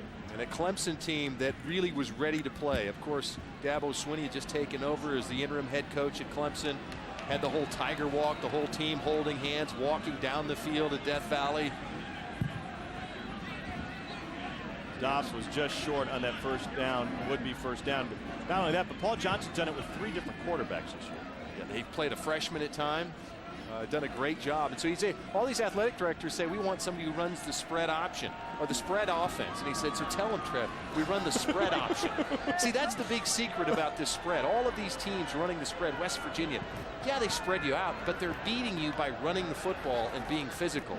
Just another way of running the football. Read the fine print on that label. When it says spread, read the fine print and actually, if you're a recruit, figure out, is this what I'm looking for? That's what Tommy Tuberville did. That's why he brought in Tony Frank. Let's run the spread, or at least say we do. We'll get more recruits and better, and it did work for a short time. Now, some of those recruits may not come there, but they got those commitments. And talking of recruiting, that man right there, Dave Wanstead, who consistently puts together some of the best recruiting classes, and you combine him with Phil Benning. You see Coach Wanstead probably tell him, hey, Coach, that's a good job slowing down that option. And you knew what you were talking about, didn't you? But that guy can flat out recruit. You see some of this talent. That young freshman wide receiver, Jonathan Baldwin, has a chance to be special. Here's Dobbs. Lets it go. Double coverage. Catch made. Mario Washington did not have a career catch coming into this game. That's his second of the night. Pretty nice throw that time, Tommy, from Ricky Dobbs. Again, sets his feet pretty nice, under duress. Couple of guys there. And look at Mario Washington as he comes down with it. Ricky Dobbs, the sophomore, feeling good about himself as the offense completes a nice play. Chance for Navy with a half-minute left. The punch went into the end zone and finished on a high note. Dobbs to the goal line. Doesn't matter what you've done for the day. Everybody loves the birdie, number 18. And Navy's in the end zone.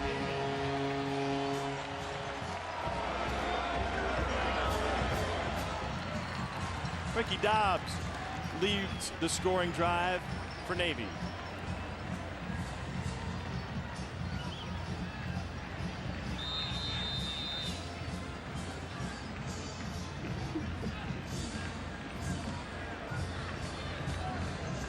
Matt Harmon was the hero against Rutgers with the game-winning field goal. He adds the extra point here, 42-21, with 20 seconds to go.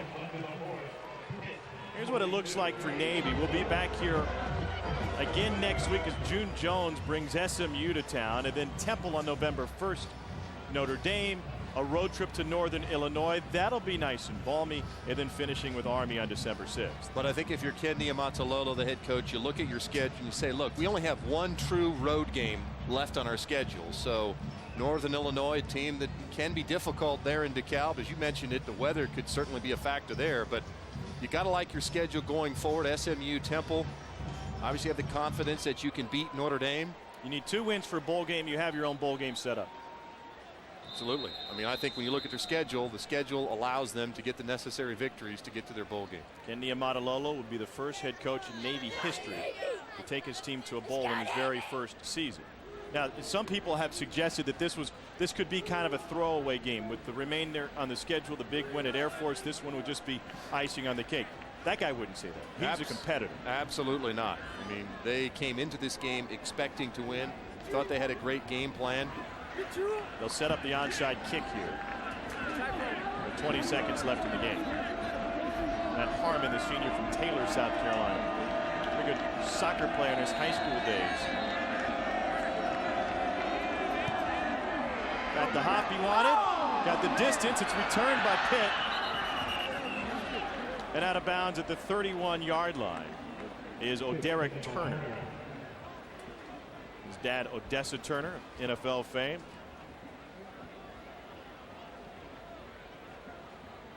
So Pitt will be able to run out the clock in front of what was the largest crowd to see a game here in Annapolis. 37,970, a new stadium record.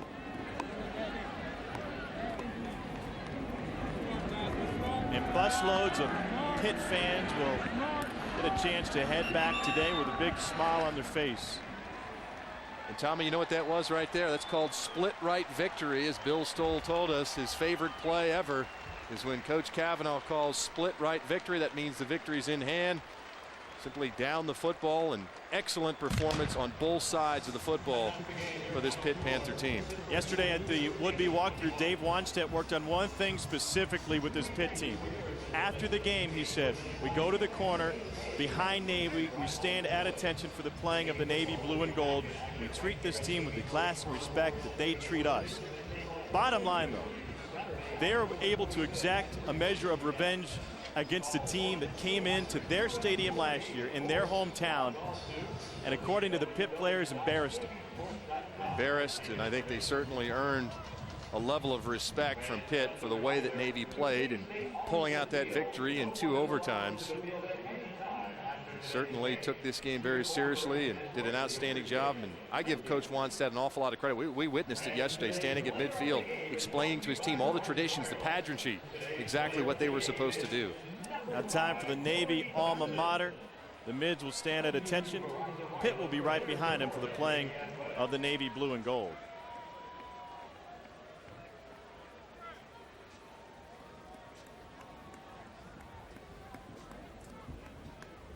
Ladies and gentlemen, rise for the playing of the Navy blue and gold.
It was the blue and gold of Pittsburgh that came out on top today. Now a 5-1 record for the Panthers. They've won 5 straight since their early season stumble against Bowling Green. Our DirecTV player of the game is Pittsburgh running back Lesean Mccoy. No question about it, Tommy. Really set the tone early in this game, both with his power running and then the ability to bounce it to the outside. The 8.7 yards per carry really set the tone on first down for that Pitt offense. Third straight game of 100 yards plus. It started with the road game at Syracuse at South Florida 16 days ago. This tremendous run by Lesean Mccoy, a guy who wears a Superman t-shirt under his jersey, has come on the road away from home, and he's certainly looked at home in opponent stadiums as he wraps up another 3-touchdown game against Navy.